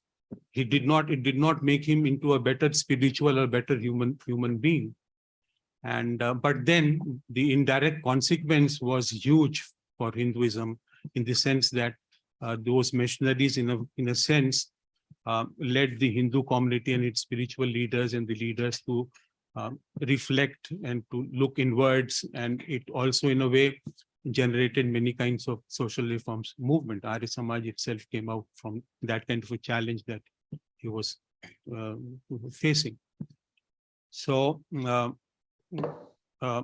your position that deeply influenced by Christianity, and many would see him as in a way repeating or enunciating the Christian theology in one way, but he was not very supportive of the Christian missionaries. And so there are 2-3 claims about which he wanted to refute. One was the particular claim that Christianity is the only way to salvation, that he disputed, that it was eroding indigenous faith.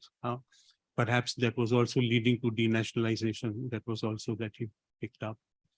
So these were some of the, I think, highlights that you came up with. Dr. Shankar Sharan, ये प्रेम और घृणा इनका के संबंध में, और कैसे over a period of time, can I say that there is the pendulum swing which has moved from one end to another end? You said at one point in time it's almost 180-degree turn. So 180-degree turn means that बहुत प्रेम की भावना है, मतलब the attitude has changed completely. And the point to be noted, as I see, and that also needs to be explained, how do we account for this change that has come about? One reading could be that perhaps we need to interpret Gandhi in a more simpler way. Perhaps we don't need to complicate him so much. If we read his autobiography, and if we, so this is revisiting of Mahatma Gandhi by the RSS and rethinking about him, or it's your own understanding how you are interpreting this situation, because there's a lot of this view also that this love and this love for Gandhi is being discussed and described as appropriation of Gandhi, and this appropriation of Gandhi is entirely for very strategic and very political purposes. So that's one thing that we'll be very happy if you would comment on that. And then you pointed out several similarities. Yes, these similarities are there. One can see Gandhi himself was very impressed when he went to one of the RSS camps at, and I'm forgetting that place where this camp was conducted, and he had been there, and he came out very impressed, and he emphasized this point about the simplicity. What he noticed was that there wasn't any practice of untouchability. There was a lot of discipline. And but then there are other commentators who point this out at the same time. Ranjit Guha is one. Ramchandra Guha is one who says that the attitude has been by and large of ambivalence. Gandhi has been very ambivalent with RSS. But he was, of course, very impressed by certain aspects of them.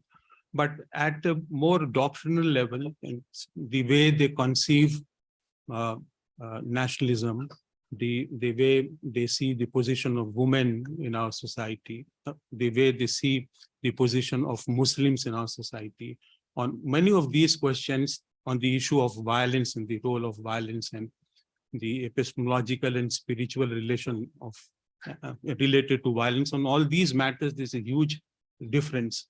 So I don't know how these differences are being understood and how these are being negotiated.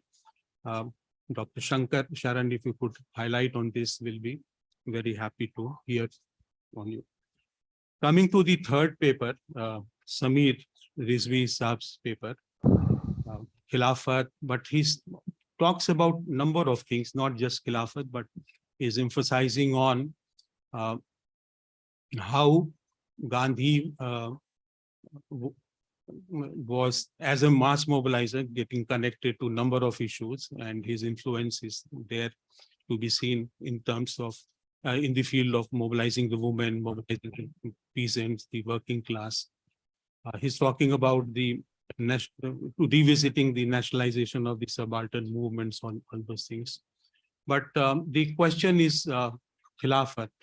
That's how we are relating the emphasis on Khilafat, how we are bringing that into our discussion under this session.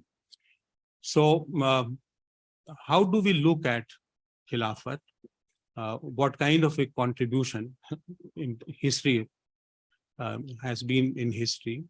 There are allegations and critics of Gandhi who say that the first sowing of the seeds of partition, they blame it to that Khilafat movement that ignited the spirit of what they call as Darul Islam and Darul Harab, that kind of, and but then he also raises this question of who is using whom. There were Khilafat, there was change of leadership taking place just preceding the rise of the Khilafat movement. If we visit that particular history, we see that the Aligarh old guards were on the wane and a new generation of Muslim leaders had come up. And they were the old guards were all British loyalists, they were elitists. They had little connect with the own community. On the other hand, these young Muslim leaders, the Ali brothers and Abul Kalam and Dr. Hafs as well, many of them, they were questioning that old guards.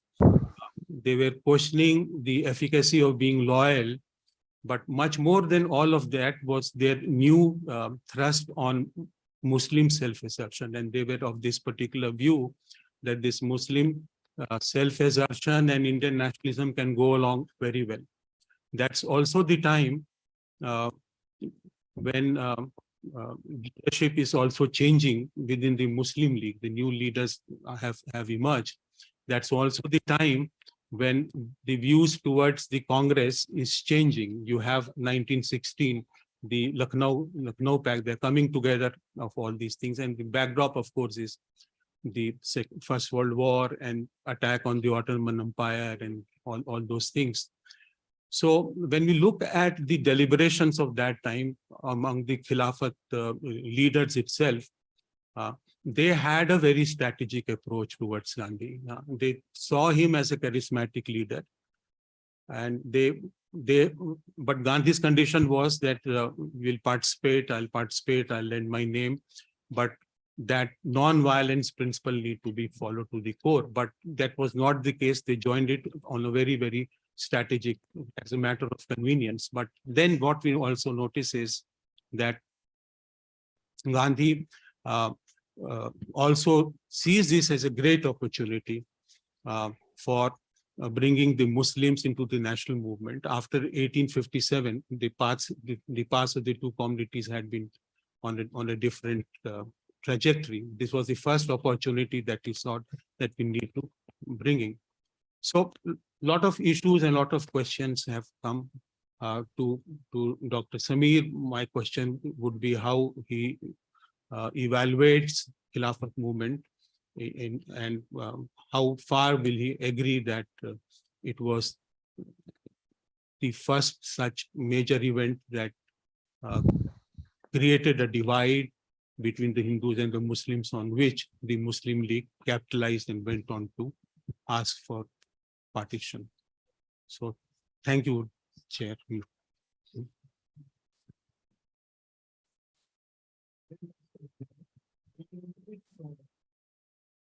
We can use at least 10 minutes. That much we need. And I told Satish ji that that should be given to us. Just for questions, at least two presenters are here with us, Dr. Sharan online and Dr. Desai here. So let's begin questions and comments. Yeah. So kindly just briefly introduce yourself, name and affiliation and whatever. Okay, I'm Swami Shamanand. I live in Rishikesh. Yeah. In my earlier avatar, I was teaching in this university for some time and worked elsewhere. Briefly, one question to Mrs. Desai. Very interesting paper. I was thinking, in the framework of our constitution, when you have religious freedom and the right to preach, which means also to propagate, and then we are talking about a model of inclusion and coexistence of faiths, where people have space to retain, however micro, their faith systems, where you are legally encouraging a sort of competition between your religious identities. So there is a bit of attention. Nobody has paid attention because I was in love with the way you are trying to articulate it. So it will be very good to hear from you on that. Then one question to Sarananandji, Sankar Sharanji, about Gandhi and, of course, the superficial similarities. You know, Marxists and sannyasis both have beard.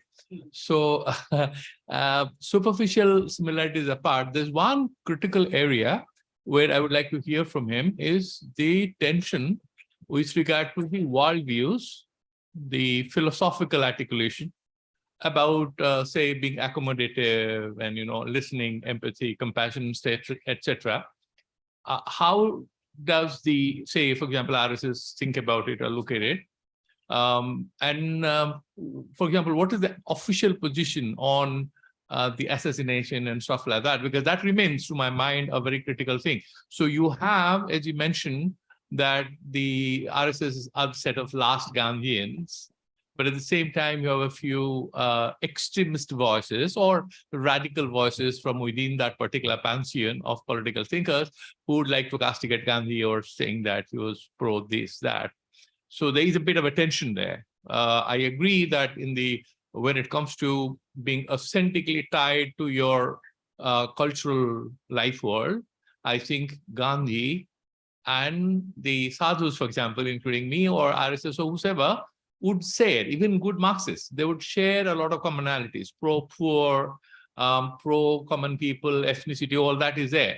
But when it comes to that intellectual aspect, the philosophical thing, how do you look at it? I mean, I would like to hear from him. And a third, Rijiviji, he mentioned about the Mopla rights. One question there is that we are talking about that particular event in the context of Gandhian philosophy. I would like to hear from him about how does he look at extremist violence as an expression of your political freedom? Because Naxalite violence is there. Karl Marx, I was a Marxist for some time. He said that, violence is the midwife of history. Now, do you approve of violence as a mode of political self-expression? Because that is what happened there. So it's not about whether, is it class violence is fine and religious violence is bad? Are you justifying some? Because that is a tension area vis-a-vis Gandhi. Thank you all.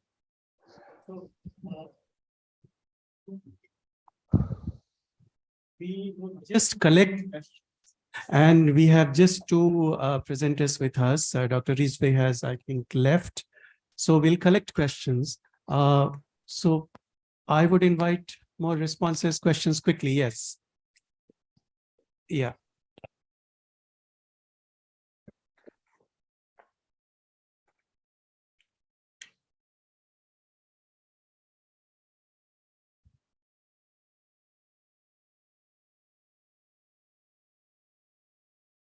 Hello, नमस्कार sir.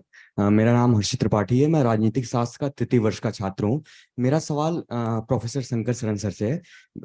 जैसे कि इस समय हम लोग देख सकते हैं कि जो हमारा राष्ट्र है वो दो भागों में डिवाइड हो चुका है, एक तरीके से राइट विंग और लेफ्ट विंग, जो कि एक डिबेट चलता है आजकल के टाइम में, देखते हैं हम लोग। तो मेरा सवाल इस मुद्दे पे है कि जो मॉडर्न हिस्ट्री में हम ऐसे 3 इंसिडेंट को पढ़ते हैं। इन 3 इंसिडेंट में हम देखते हैं कि जो गांधी जी के आलोचक हैं वो इन तीन इंसिडेंट्स को जो लेके आते हैं, उसका जवाब एज एन स्टूडेंट हम लोग को देने में थोड़ी सी कठिनाई होती है। तो हम चाहेंगे कि वो तीन जो ऐसी चीजें हैं जिनपे उनके आलोचक उनको घेरा करते हैं, उन 3 चीजों का आपके हिसाब से उसका राय क्या होगा। पहली चीज जिसपे मैं आना चाहूंगा, जो नॉन कॉपरेशन मूवमेंट था, जो नॉन कॉपरेशन मूवमेंट को कॉल्ड ऑफ किया गया चौरी चौरा इंसिडेंट के बाद, तो उसको स्कॉलर्स ने हिमालयन ब्लंडर बोला है। तो उस चीज पे गांधी जी को अक्सर बोला जाता है कि जब बात होती है आलोचकों की, तो उनको बोला जाता है कि नॉन कॉपरेशन मूवमेंट को कॉल्ड करना एक सही चीज नहीं थी। और हाँ, संक्षिप्त में। और जो दूसरी चीज है वो जो गांधी इरविन पैक्ट हुआ था, गांधी इरविन पैक्ट में ये कहा जाता है कि जो गांधी इरविन पैक्ट में भगत सिंह को जिस चीज से, जो सेंट्रल लेजिस्लेटिव असेंबली में उन्होंने जो बम्बार्डिंग हुई थी उसमें जो उन्होंने था, उसका उन्होंने सही तरीके से भगत सिंह को उनके हाथ में बचाने का था, पर वो कर नहीं पाए थे उस चीज को, उसकी मांग उन्होंने उस पैक्ट में रखी नहीं थी। और जो तीसरी चीज आती है आखिरी में, वो हम पार्टीशन में देखते हैं कि पार्टीशन में भी अक्सर गांधी जी को देखा जाता है कि जो वो फास्ट पे चले गए थे इस चीज पे, जो भारतीय राजकोष में पैसे थे वो पैसे मतलब पाकिस्तान को भी देना था उस पे, और जबकि उस समय जो पूरा हिंदुस्तान था उस चीज के खिलाफ था, पर गांधी जी इस चीज पे आमरण अनशन पे चले गए थे। तो मैं चाहता हूँ कि इन 3 चीजों पे हमारी क्या राय होनी चाहिए, मतलब ये क्या समय की मांग थी उस समय में, या इस पे आपकी क्या विचार है, मैं इसको जानना चाहूंगा। So, धन्यवाद। हाँ, मैं आप लोगों से, मैं जो विद्यार्थी हैं उनसे चाहूंगा कि गांधी जी से प्रिसिजन जिसको कहते हैं ना, संक्षिप्त होना, उसको सीखना चाहिए। तो जो विषय है उससे जुड़ा कोई प्रश्न या कोई टिप्पणी हो, जितने छोटे में आप कर सकते हैं करिए। हाँ, आप पहले be as precise as possible. Yeah, no. I'm going to ask you the So- question again. Yeah. Yes, please. I'll try to keep it as concise as possible. Ma'am, I particularly enjoyed your piece a lot. My only question being, when you talked about Christian missionaries, the one thought that I really had was Gandhi trying to did he view these missionaries as people who were just trying to aid British in some way or the other? Because we have heard of things like soft power, where instead of force being directly used, which was in this case being used, aside from this, an angle of soft power is also used. In some way, they're trying to influence the people by making them believe that their culture is superior to theirs. So do you think this sort of opposition from Gandhi stemmed from the fact that it was kind of seen as soft power from him, or was it just simply seen as people of his country were being stripped off of their authenticity or their religion? That was my question. So there is another question there next to you. Thank you so much. Shankar Sharan, my question is from you. In your narration, where you discuss those 18 points of similarities between Gandhi and RSS, okay? So there was a point where you stated that Gandhi promoted leader-centric politics. वो राजनीति में नेता भक्ति को जोड़ रहे थे. Sir, I specifically want you to throw some light on it and enlighten us on that, because काफी सारे instances ऐसे भी आए हैं जहाँ पे पता लगता है that Gandhi used to support leadership styles which were relevant for specific area. और इसको support करने के लिए we can clearly state that the idea of local self-governance in itself. So I just wanted you to throw some light on this instance कि कैसे वो राजनीति में नेता भक्ति को जोड़ रहे थे. Yes, sir, you have a question.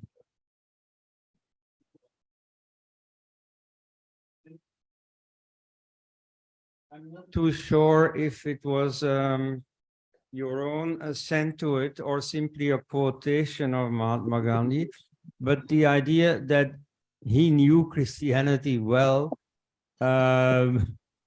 that makes me smile.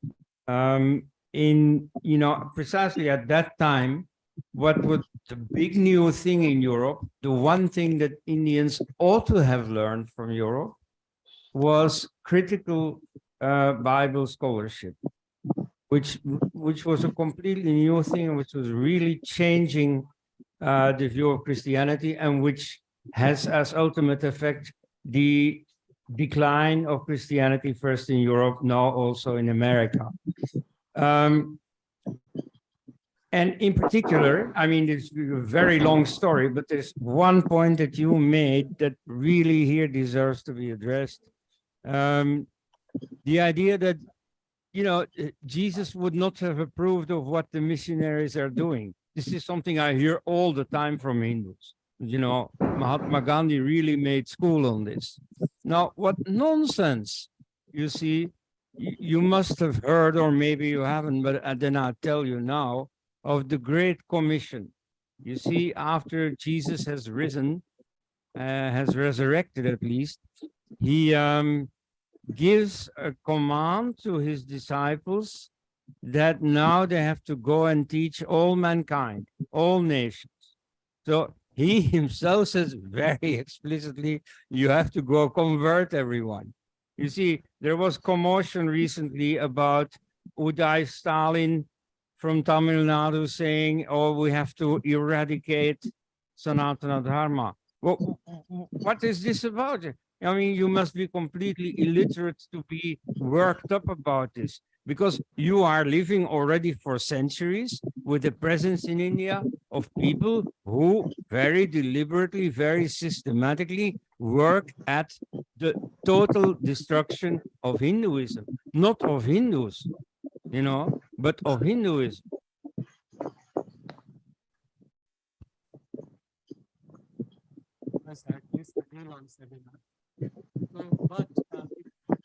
With us in whatever order they want, please take little time and do respond, because this is your session, this is your order.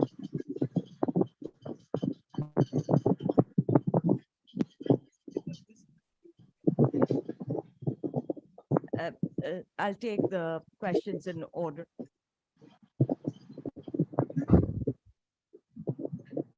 Your question, if I got it right, was the tension between what our constitution allows and, you know, the propagation of, Christianity in these areas. Was that the question, sir? No.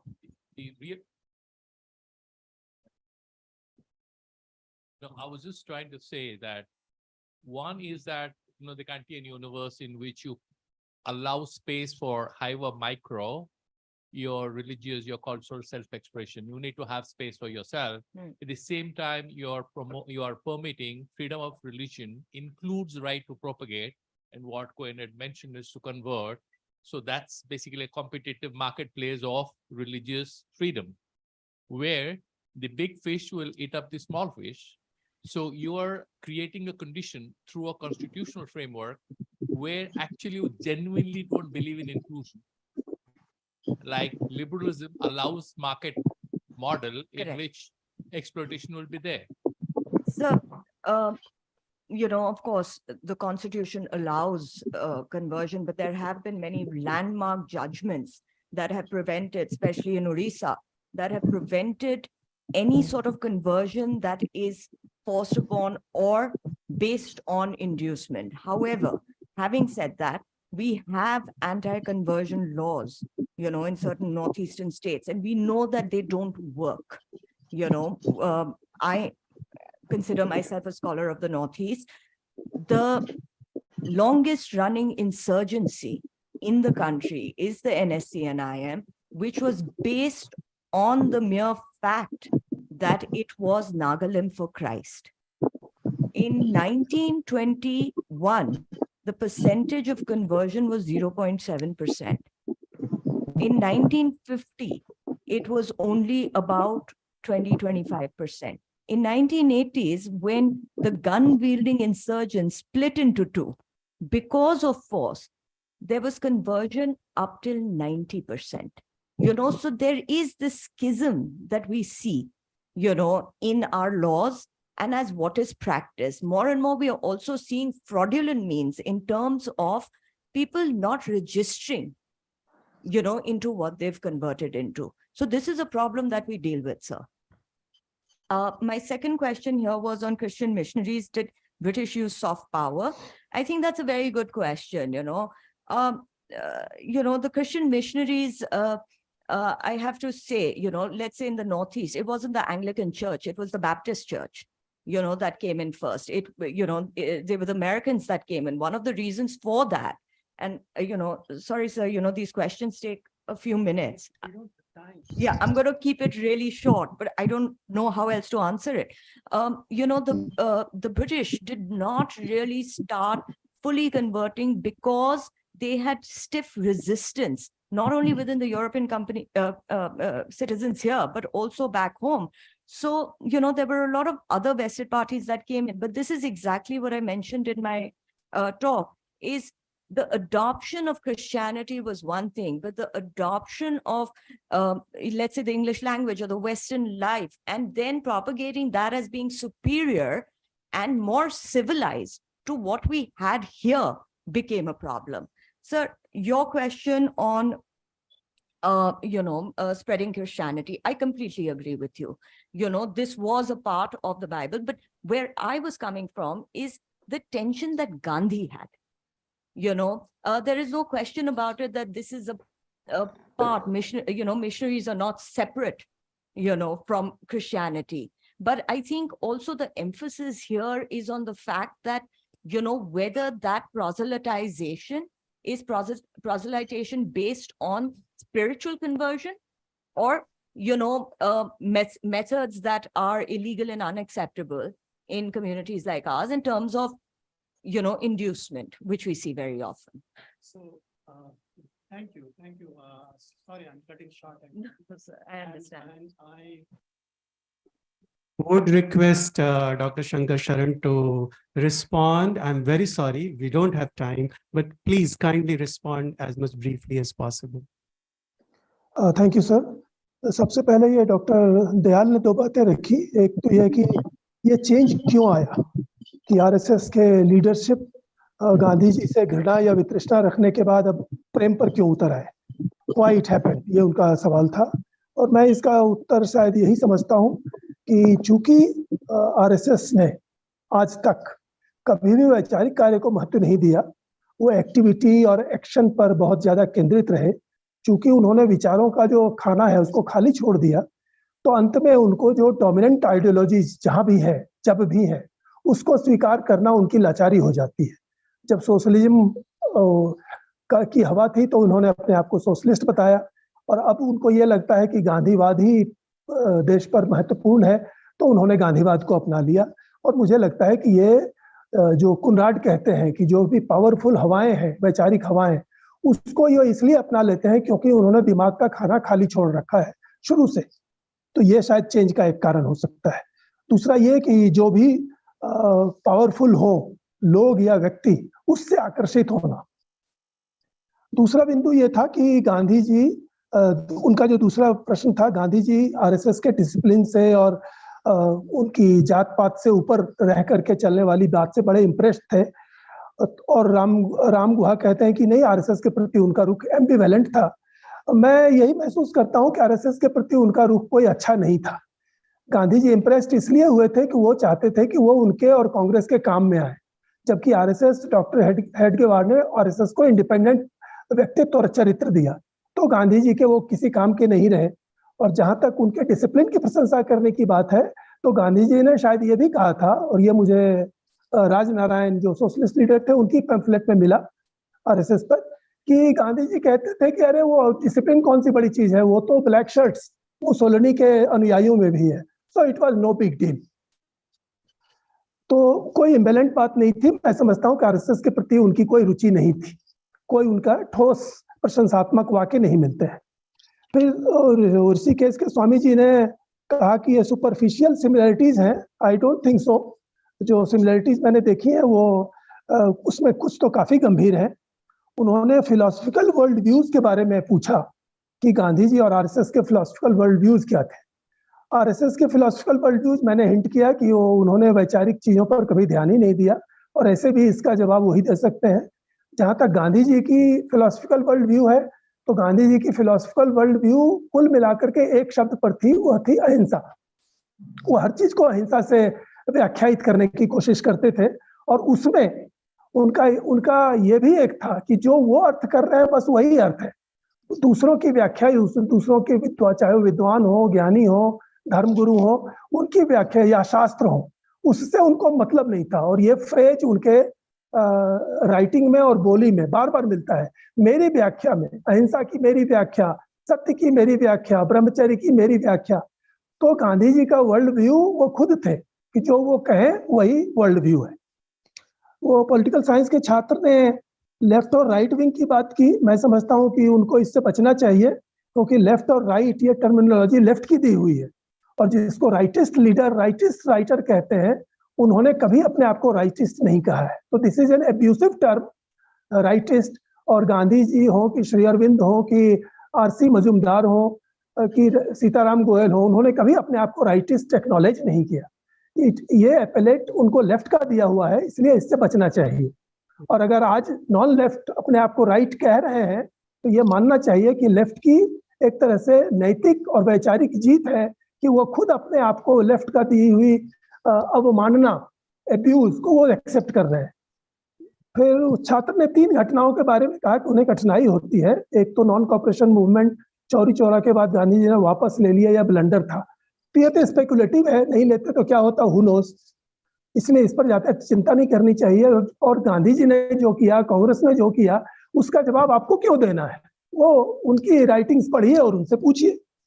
Second, ये Gandhi Irwin pact में उन्होंने भगत सिंह को नहीं बचाया, ये बात सही है। और ऐसा लगता है कि ब्रिटिश सोर्सेज भी कहती हैं कि अगर गांधी जी ने इसको इशू बनाया होता तो भगत सिंह की फांसी अंग्रेज टाल देते। वो इसके लिए तैयार बैठे थे, ये कोई खास बात उनके लिए नहीं थी। लेकिन गांधी जी जैसे थे उसमें उनको लगता है, मैं समझता हूं कि उनको कॉम्पिटिटर या प्रसिद्धि में या फिर अहिंसा वाली बात हो, कोई भी कारण हो, उन्होंने इसको मुद्दा नहीं बनाया और इसीलिए गांधी जी को, ये भगत सिंह को फांसी हो गई। पार्टीशन पर गांधी जी ने डॉक्टर शरण, हम लोगों को शायद ये सत्र समाप्त करना है। आप से आग्रह है कि आप half minute 1 minute please. Yes please. Okay. तो पार्टीशन पर गांधी जी ने पार्टीशन कहा था कि ये मेरी लाश पर होगा, लेकिन न तो उस पर वो उन्होंने किया, बल्कि उन्होंने ठीक पॉइंट आउट किया कि वो उसके लिए आमरण अनशन पर भी नहीं बैठे। पार्टीशन को रोकने के लिए वो एक मामूली अनशन पर भी नहीं बैठे। तो गांधी जी ने यह विश्वासघात जरूर किया और पाकिस्तान को 56 करोड़ देने के लिए फिर वो बैठ गए, और जिसके कारण एक तरह से तात्कालिक।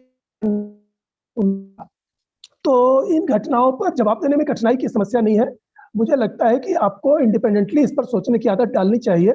आपको किसी के बिहाफ पर उत्तर देने की चिंता नहीं करनी चाहिए। फाइनली एक क्वेश्चन था कि नेता भक्ति पर कुछ और कहना चाहिए। मैं समझता हूं कि ये गांधी जी ने इसको कैसे किया। मुझे लगता है ये गांधी जी ने शुरू से ही स्पष्ट कर दिया था कि उनका नेतृत्व कांग्रेस को तभी मिलेगा पॉलिटिक्स में एंटर करते ही, जब उनकी बात को हूबहू माना जाए। और कांग्रेस ने एक बार ऑफिशियली डिक्लेयर किया था कि वो हमारे डिक्टेटर होंगे, और बाद में भी गांधी जी जो व्यवहार करते रहे वो डिक्टेटर की तरह ही करते रहे। वो कांग्रेस वही कर सकती थी जो गांधी चाहे। यहाँ तक कि कांग्रेस का प्रेसिडेंट भी उनके अंगूठे के नीचे रहे। और सीतारमैया वाले इंसिडेंट पर उन्होंने खुद कहा कि सीतारमैया की हार मेरी हार है। तो इस तरह से अपनी भक्ति को उन्होंने स्थापित किया। So kindly please just conclude. Okay.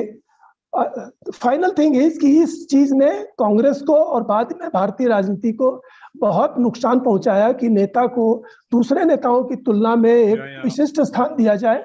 और ये बहुत सारी गड़बड़ियों की जड़ रही है जो गांधी जी से शुरू हुई है और आज भी चल रही है। और आपका बहुत बहुत धन्यवाद। क्षमा कीजिए मैंने कुछ ज्यादा समय ले लिया। नहीं, thank you so much, sir. We are short of time. We know it's such a difficult topic to talk about. We know that chair is a very special post in Indian academia, and I'm so embarrassed to be here as a chair. I never imagined that I'd be chair. Satish ji just brought me here. I would have preferred to sit somewhere in front of you. I'll end with two quick words. One is, when we are talking about Gandhi and religion, there was a word which came up in Dr. Desai's presentation, which was very, very important: religious pluralism. Very, very important word. We should have thought about that. The other very important thing, which, because I'm talking to students here, I'm increasingly losing interest in my colleagues. Maybe I'm getting older. and I'm getting interested to speaking to students simply because it's important. There is another P word which is very, very popular these days, polarization. And you put pluralism in front of polarization. The other important word comes from my own discipline. I'm a student of history. And that's the word which I mentioned, that we should think very, very seriously about it. That is, we in India and human and social sciences, we are becoming obsessively presentist. It means we are obsessed with our present. And presentism in historical theory, it is used it. Students should think hard about it. We tend to turn everything into some kind of presentist score settling. But that is not why social sciences and humanities or art of thinking and reflection is meant for. We are supposed to think and reflect in a rather disciplined way. And we should also supposed to speak, connect, converse in a plural way. Maybe that is Gandhi's message. That is also the message of religion at large. Religion is powerful because religion, with all its faults, makes us speak to each other. So I stop here. Sorry for being chair in the end. And thank you very much. This is a huge topic. It required almost a day. But whatever we discussed was, I think, very, very insightful. Thank you so much. Thank you, Satish ji. Dayal. That we are not breaking for tea. We are running late. I think we have overrun our time by 20 minutes. So in fact, we'll start the next. Please. Right here. Come in. Over to you, Barsh. Thank you, sir. So as we conclude this session, I would like to thank all our panelists for taking out their precious time for this stimulating session. I know the time is less, but thank you for engaging in a meaningful discussion with us. I would also like to thank our audience. We'll be starting shortly with our second plenary session on Gandhi and Nation, Tagore, Jinnah, and Savarkar. So within 2 minutes, we'll start with that. Right, sir? Yeah, yeah. So.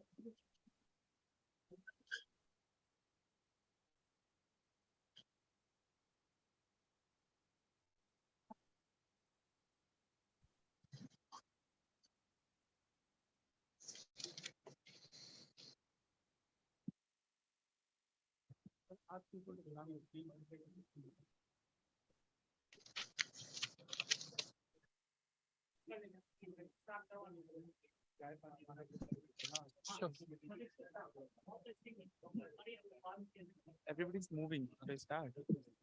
Okay. Okay. So the topic of this session is Gandhi and Nation, Tagore, Jinnah, and Savarkar. The session will be chaired by Dr. Maninder Nath Thakur, who teaches at Center for Political Studies, Jawaharlal Nehru University. He offers courses on political ideas in Indian intellectual traditions, radical movements in India, and modern Indian political thought. His research interests include Marxism and religion, Indian intellectual traditions, new religious movements, and knowledge and practice in Asia. I now request Dr. Maninder to please take his chair.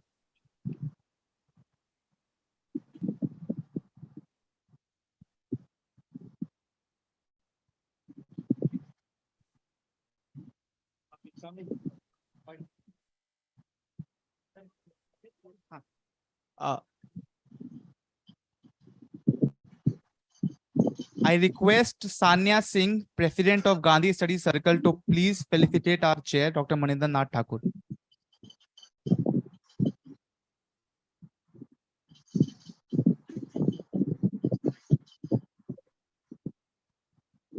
The discussion for the session will be Antara Chakravarti. Antara Chakravarti is currently a PhD candidate in sociology at South Asian University, New Delhi. Prior to this, she has studied in Jawaharlal Nehru University, Jamia Millia Islamia, and Tata Institute of Social Sciences. Her interest areas lie mainly in performative and cultural sociology, migration, and borderland studies. She is also the chief editor of Gulp Lok, a YouTube-based intellectual platform for academic discussions. I request Rishabh Rathore, Vice President, Gandhi Studies Circle, to kindly felicitate Antara.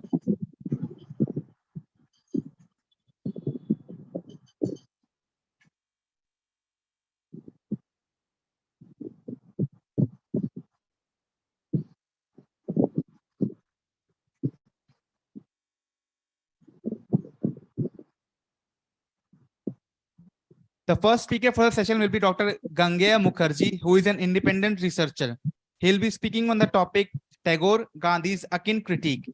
He is an independent scholar and he has taught English at a college for 32 years before taking early retirement in 2021. He was fellow at Indian Institute of Advanced Studies, Shimla from 2008 to 2010 and at Sabarmati Ashram Preservation and Memorial Trust in May-June 2017 and was also a visiting professor with the School of Arts and Sciences, Ahmedabad University. Interested in the history of ideas with particular focus on 19th and 20th century India, he has authored a book titled Gandhi and Tagore, Politics, Truth and Concise, Routledge 2016. He is presently working on a book called Gandhi, a Contemporary Reader. I request Vikas, Secretary of Gandhi Study Circle, to kindly felicitate the speaker.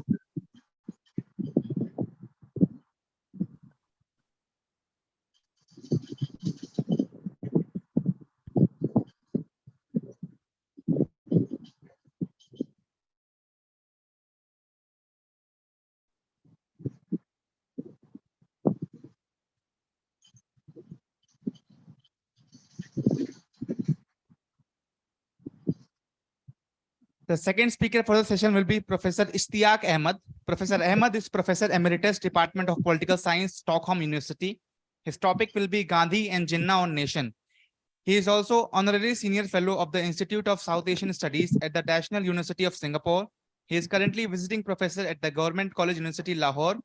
He was a visiting professor at the Lahore University of Management Sciences during 2013 to 2015. He was a visiting research professor at the Institute of South Asian Studies, National University of Singapore, and at the South Asian Studies Program, National University of Singapore from 2007 to 2010. He holds a PhD in political science from Stockholm University and has joined us online currently. Dr. Koenraad Elst will be the third speaker for this session. He is an independent Hindutva researcher from Belgium and will be speaking on the topic Gandhi, the Hindu nationalist, and Savarkar. Dr. Elst is an independent scholar with special interest in Hindu culture and philosophy. He distinguished himself early on as an eager learner and dissenter. He has obtained degrees in sinology, Indology, philosophy at KU Leuven. After a research stay at Banaras Hindu University, he did original fieldwork for a doctorate on Hindu nationalism.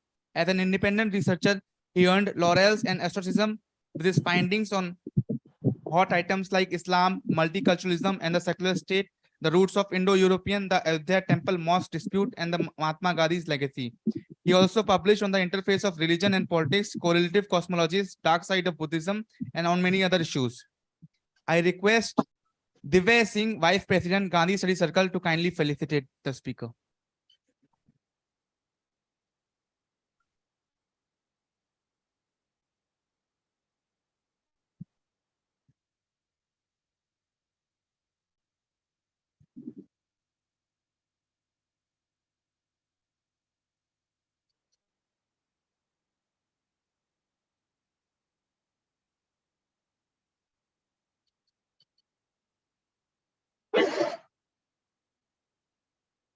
We offer a very warm welcome to all our panelists who are present here today and also the audience. I would now like to hand over the proceedings to the chair. Thank you.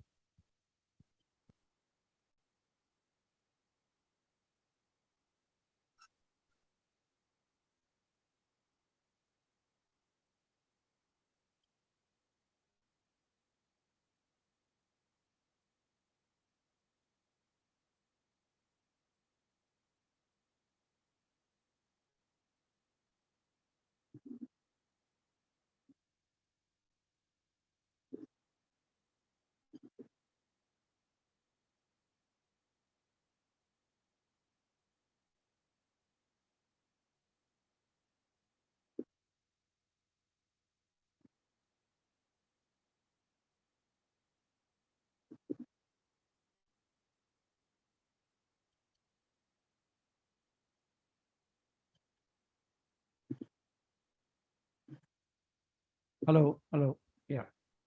So welcome to the first plenary session. I'm sure since morning you have been enjoying wonderful discussions in different panels, and now it is time to come together and debate about something very important. three great thinkers and their relation with Gandhi. When we were discussing about this conference, which was almost a year back, we started thinking about it.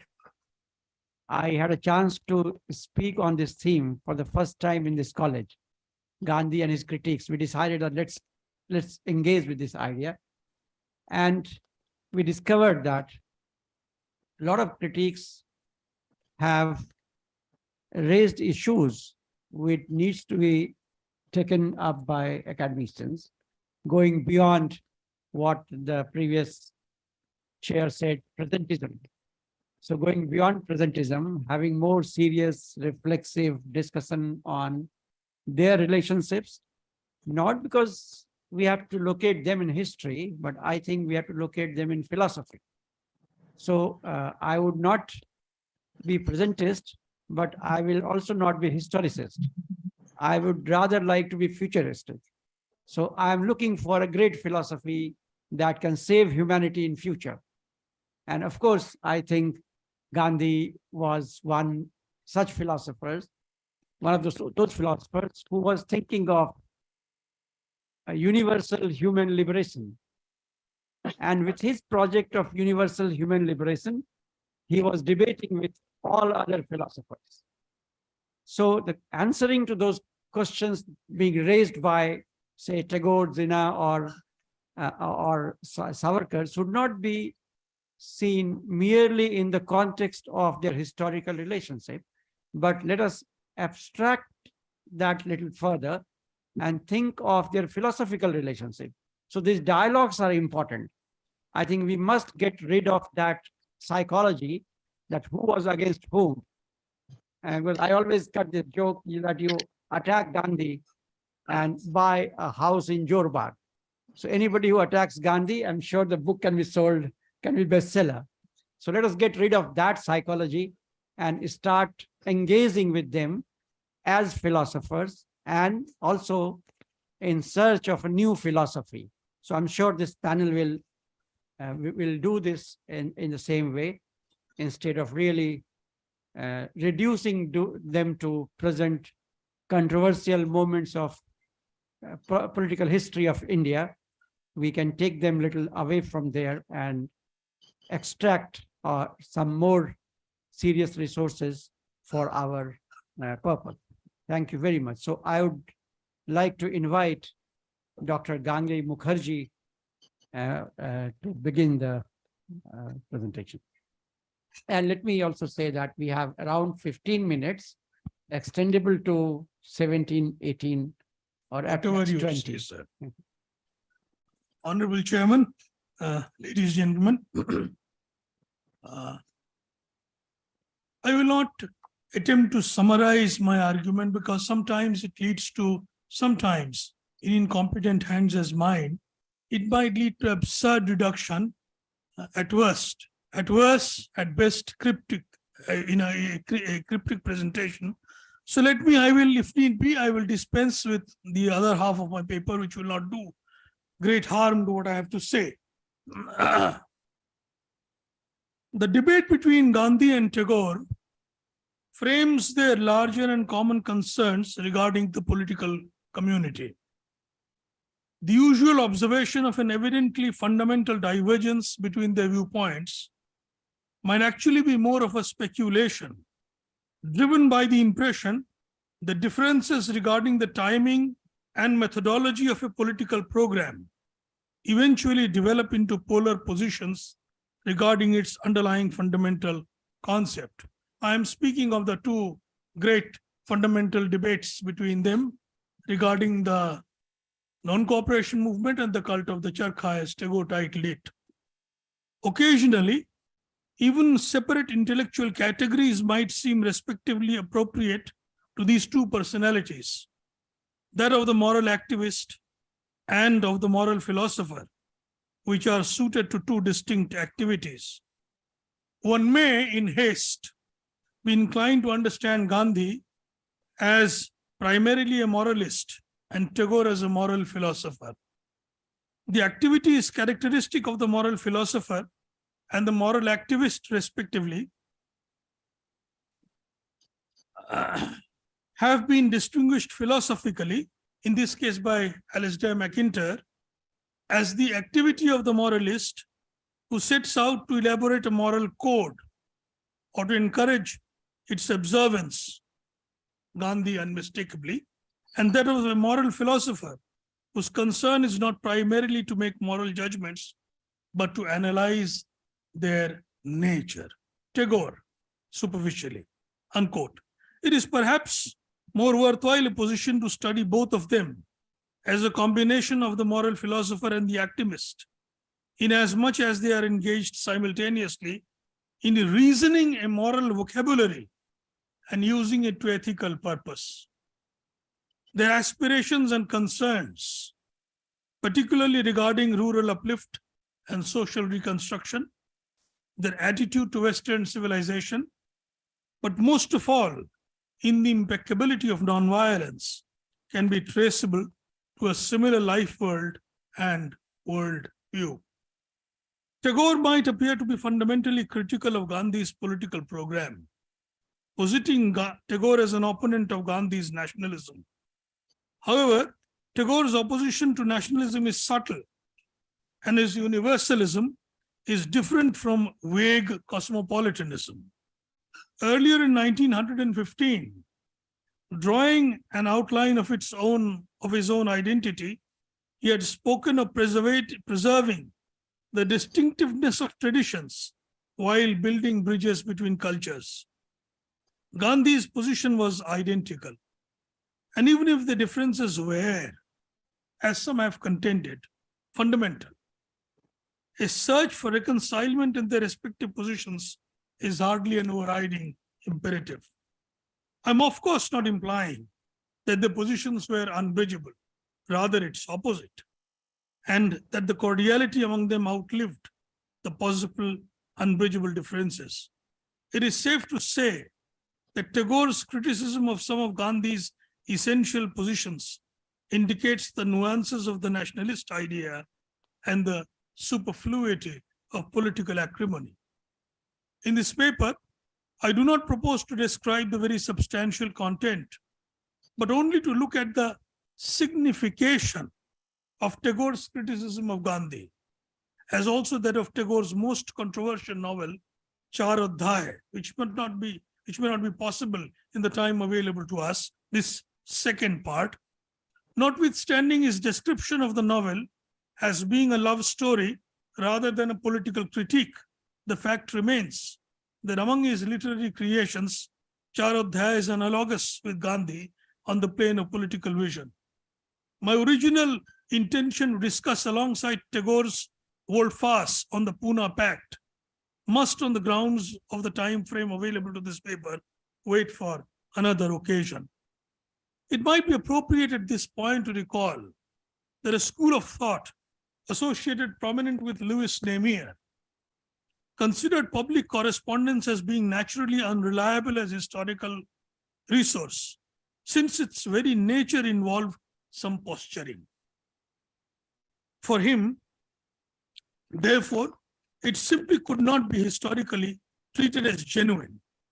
Namier relied exclusively on the private correspondence of politicians to form an impression of the period of his study. For him, the element of secrecy inherent in such correspondence lent it historical credence. Gandhi's and Tagore's political correspondence is public. Here I am reminded of an interesting statement which Hannah Arendt makes, that conscience, actually man is receptive to his conscience in loneliness.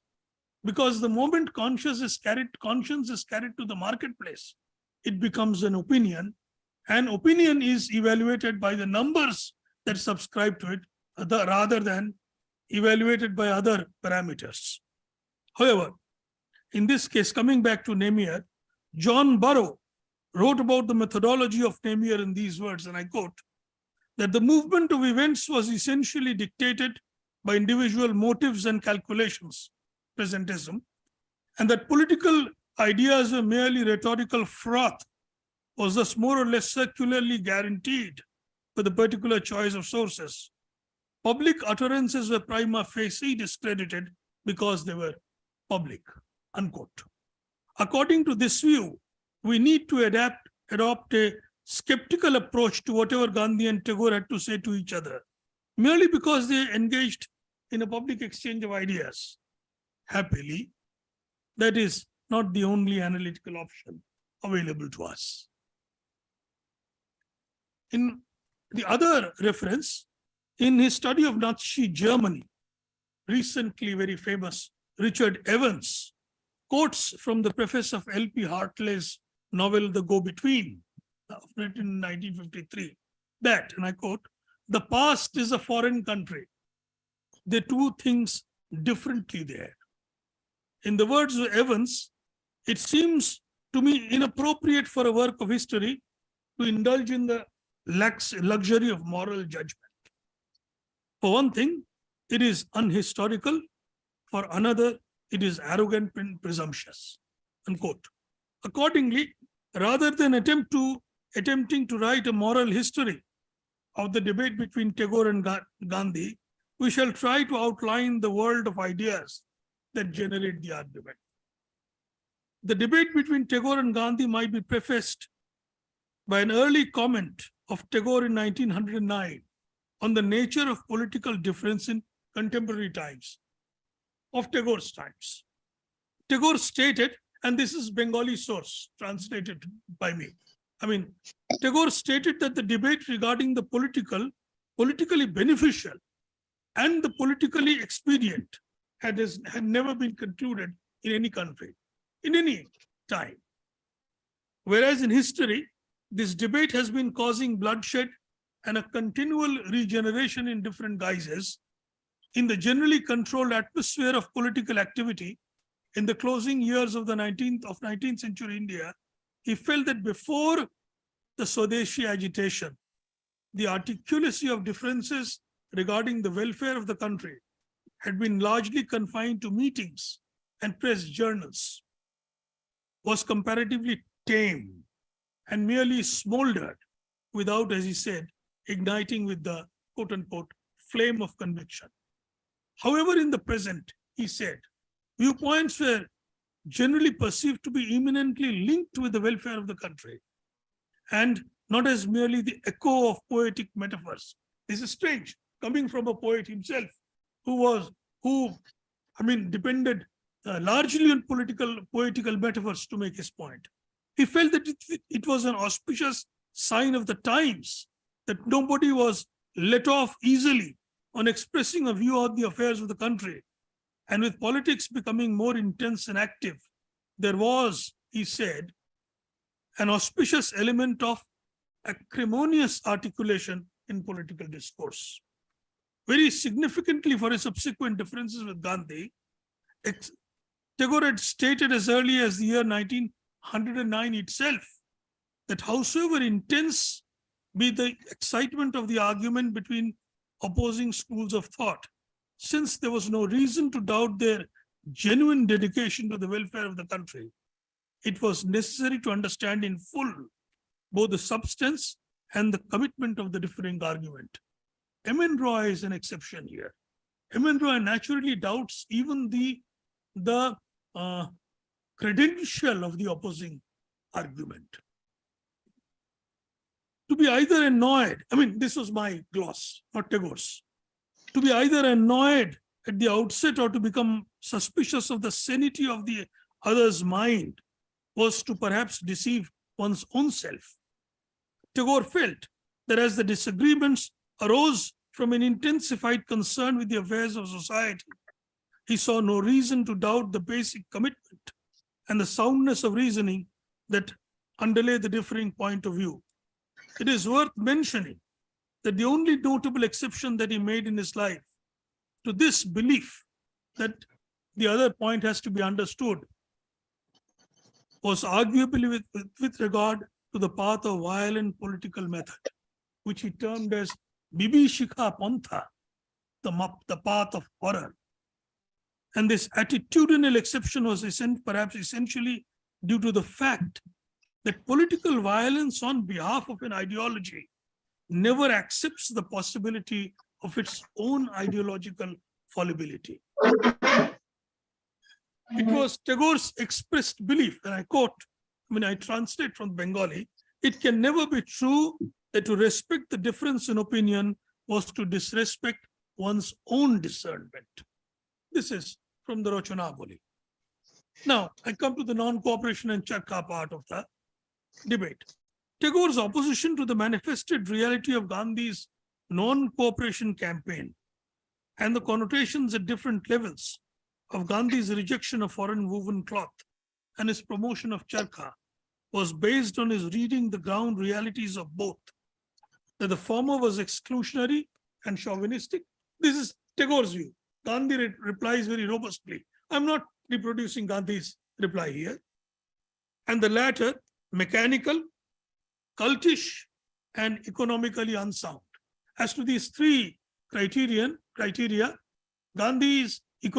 does not subscribe to the fact that it was economically unsound, but that it had become mechanical and cultish is evident from his later addresses, particularly to the Charkha Sangh, as late as 1944, where he says that I beg you not to deceive an old man, a man, and at the end of his life, that he says that it has become hypocritical. That is what Tagore wrote when Acharya P.C. Ray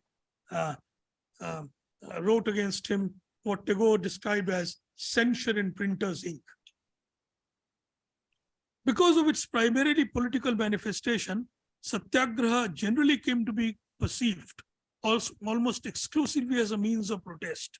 For Tagore, Satyagraha in colonial India, with its emphasis on boycott of English education, became representative of the West in its agitational politics and its militant spirit.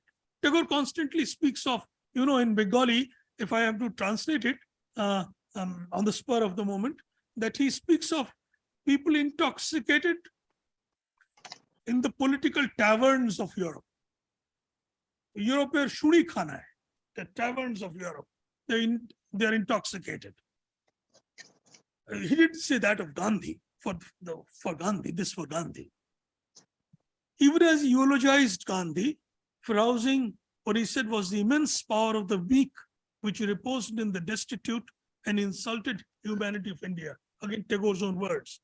He pointed out that they contradicted his ideal future India, dedicated, again, to raise the history of man from the muddy level of physical conflict to the higher moral attitude. As he stated, and I quote, "What is Swaraj? It is Maya. It is like mist that will vanish, leaving no radiance on the eternal. However, we may delude ourselves with phrases learned from the West. Swaraj is not our objective." Unquote. In bitter vein, Tagore likened the current movement to a midnight orgy of violence. He thought it would be impossible to recompense the injury that was being inflicted upon the careers of the boys, let's say students here, by calling them out of schools for an abstraction. It was for him an unhappy destiny that in opposing the non-cooperation movement, he was compelled to go against his natural instinct as a poet, to identify himself fully with the surroundings, and instead, as he said, ply my boat where the current is against me. But believing, as he said, in the meeting of the East and the West, the idea of rejection of a culture moved him to protest. For Tagore personally, an ethical question would arise, and this is important. If he were to support the non-cooperation movement, the principle of individual responsibility. How? This ethical principle is consistently reflected in Tagore's political thinking.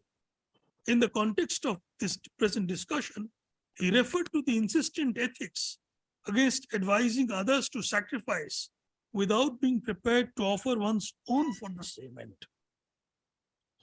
As Tagore conveyed clearly in his letter of 5th March 1921 to Andrews, to C.F. Andrews, his endorsement of non-cooperation required first and foremost that he forsake his family's tradition and position as rent collectors, without which any general appeal on his part to others to sacrifice either their profession or property would be immoral.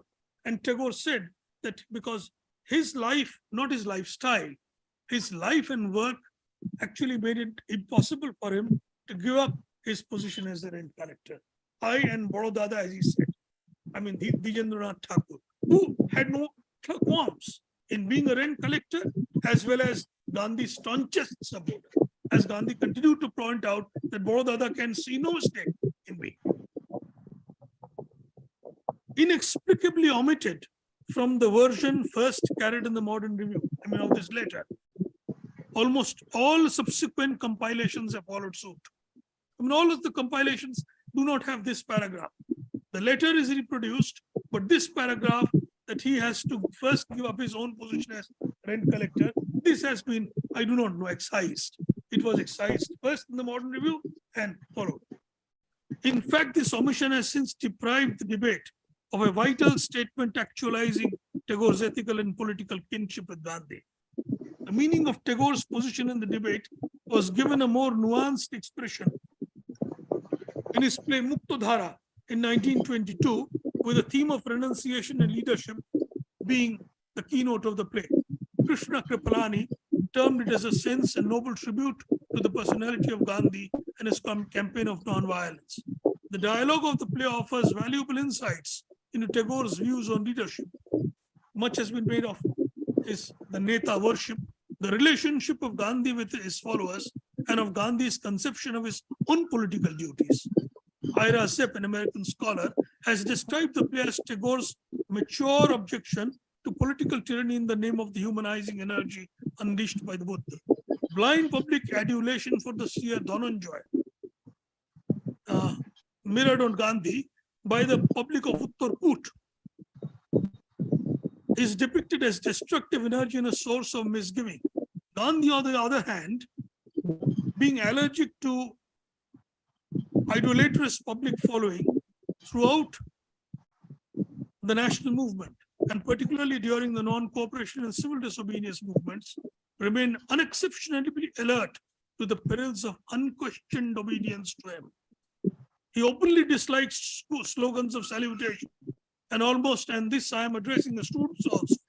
He openly disliked slogans of salutation, and on most occasions literally blocked his ears when they were raised before him. He reminded his audience that it was with such slogans of salutation that mobs had engaged in murder and pillage in places such as Ahmedabad, Viramgam, Amritsar, and Chauri Chaura. Now, let me sum up very quickly. Tagore's position on inculcating eligibility for appreciating the arts, which he said was a required preparation, is related to his views regarding mass participation in politics, insofar as he was opposed to expedient circumvention of political questions during large-scale political mobilizations. Familiar arguments of public unpreparedness or eagerness cut no ice with him. He was therefore markedly reserved in his attitude to mass campaigns such as Swadeshi in the non-cooperation movement, preferring a prior preparation of public agency against ethical and cognitive lapses such as violence. Gandhi, with an evident and complete similarity of position on ethical preparation, traveled beyond Tagore's reading of the present mental state of the political community. He regarded public preparation as subject to both mobility and versatility, not because of his being ethically lenient. For Gandhi, preparation and mobilization were joined and nurtured through political participation. This can perhaps be said to constitute the main difference between reader participation and political participation. Sir, just a minute more. The imagining of an ethical state is intrinsically linked to truthfulness in politics. I'm skipping over the part, and much has been made by sectarian biographers about Gandhi using sir as a slur to Rabindranath. Gandhi wrote a letter to Vidushakar Shastri regarding it, that no slur was intended. It was and Tagore replied that, I assure you that if you ever hit me hard on the cause of truth, I bear no ill will. But the imagining of an ethical state is intrinsically linked to truthfulness in politics. Michel Foucault has so valuably demonstrated in the concept of ancient Athens the crucial importance of the concept of parrhesia, or truth-telling in the functioning of democracy. Foucault has described the nature of conversation facilitating parrhesia to flourish in society. The correspondence between Tagore and Gandhi evidences the truth of the debate of the first principles of politics. Foucault distinguished between rhetoric, which he thought as imposing a constraining bond on the partners in dialogue, and parrhesia, which on the other hand, and in his own words, involves a strong and constitutive bond between the person speaking and what he says. Through the effect of the truth, of the injuries of truth, it opens up the possibility of the bond between the person speaking and the person to whom he has spoken being broken. That the bond is a prerequisite as well as the bond is endangered. Let us say very schematically that the rhetorician is or at any rate may well be an effective liar who constrains others. The parrhesiast, on the contrary, is the courageous teller of a truth by which he puts himself and his relationship with the other at risk. Gandhi and Tagore can be seen as two parrhesiasts. Thank you so much. Thank you very much for an excellent paper. I'm sure one would like to read the entire paper, the way you have really developed the argument on this difference between ethical activist and ethical philosopher. One half remains unprecedented. I can understand, but that gives the clue how you have actually connected them together and how they had differences, but they were not opposed to each other. And there are a lot of issues in the debate which should be picked up by philosophers now to see whether, and there's a time to reassess that debate now probably. So I'm sure that will happen in the discussion session. Thank you very much. So may I now invite Professor Ishtiaq Ahmed, who will be with us online, I guess. Oh, he's already there. Thank you very much. Please.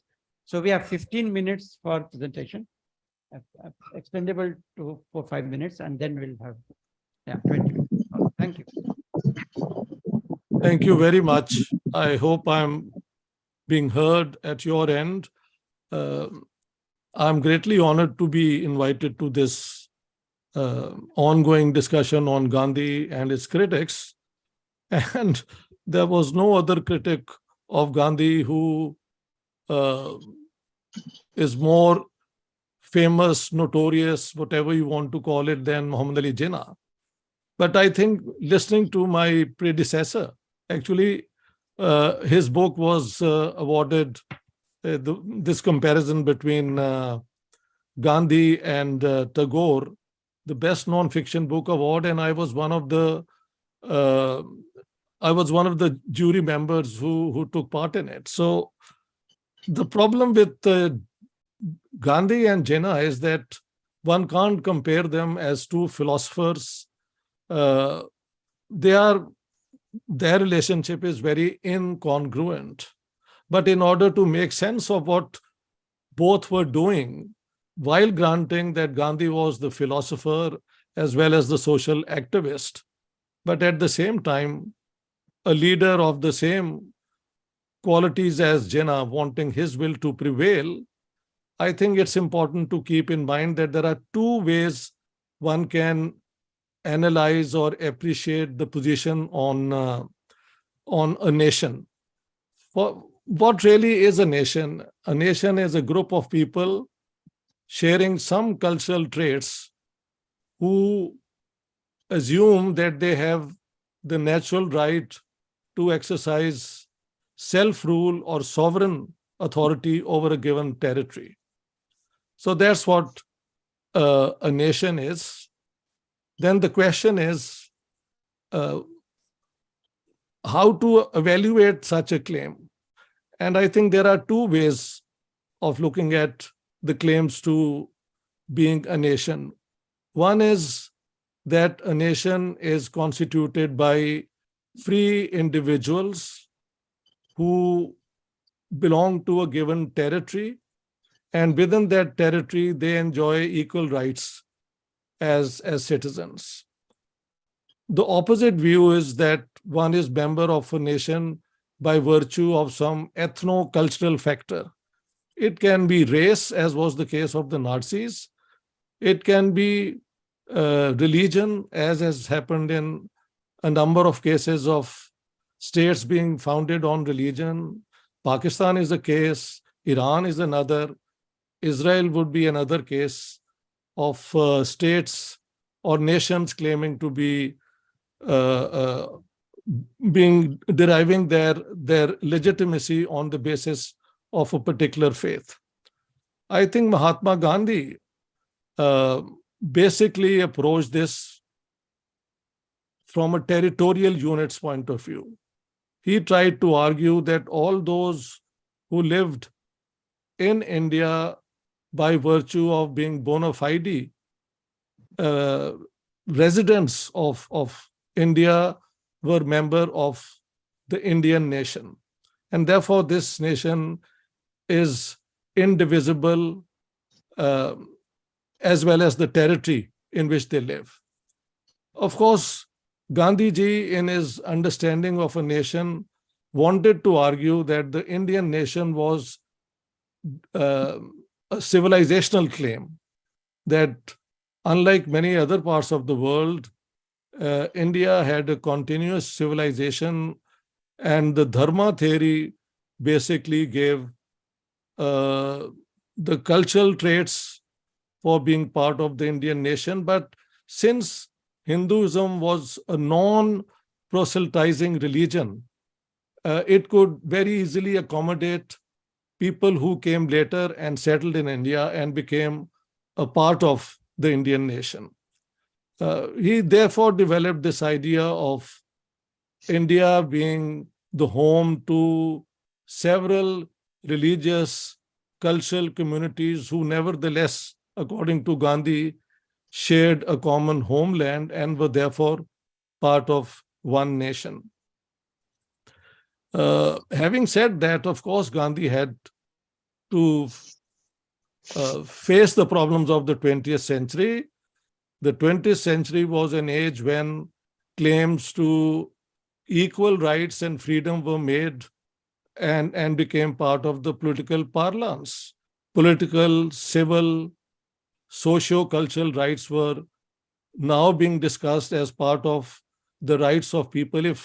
If a collective nation has the right to enjoy self-rule, so does the individual to exercise his autonomy vis-a-vis others. But Gandhiji's position in that sense was a bit problematic, because while he was willing to accept the plurality of religions, I think he remained at heart somehow bound to a belief in the Dharma theory of looking at life, and which meant that while Hindus, Muslims, Sikhs, Christians, Jews, whosoever who lived in India formed a grand nation and who together were entitled to exercise self-rule and sovereignty over the territory which was India, nevertheless, he was reluctant to accept people marrying across the religious divide, and even when it came to caste questions.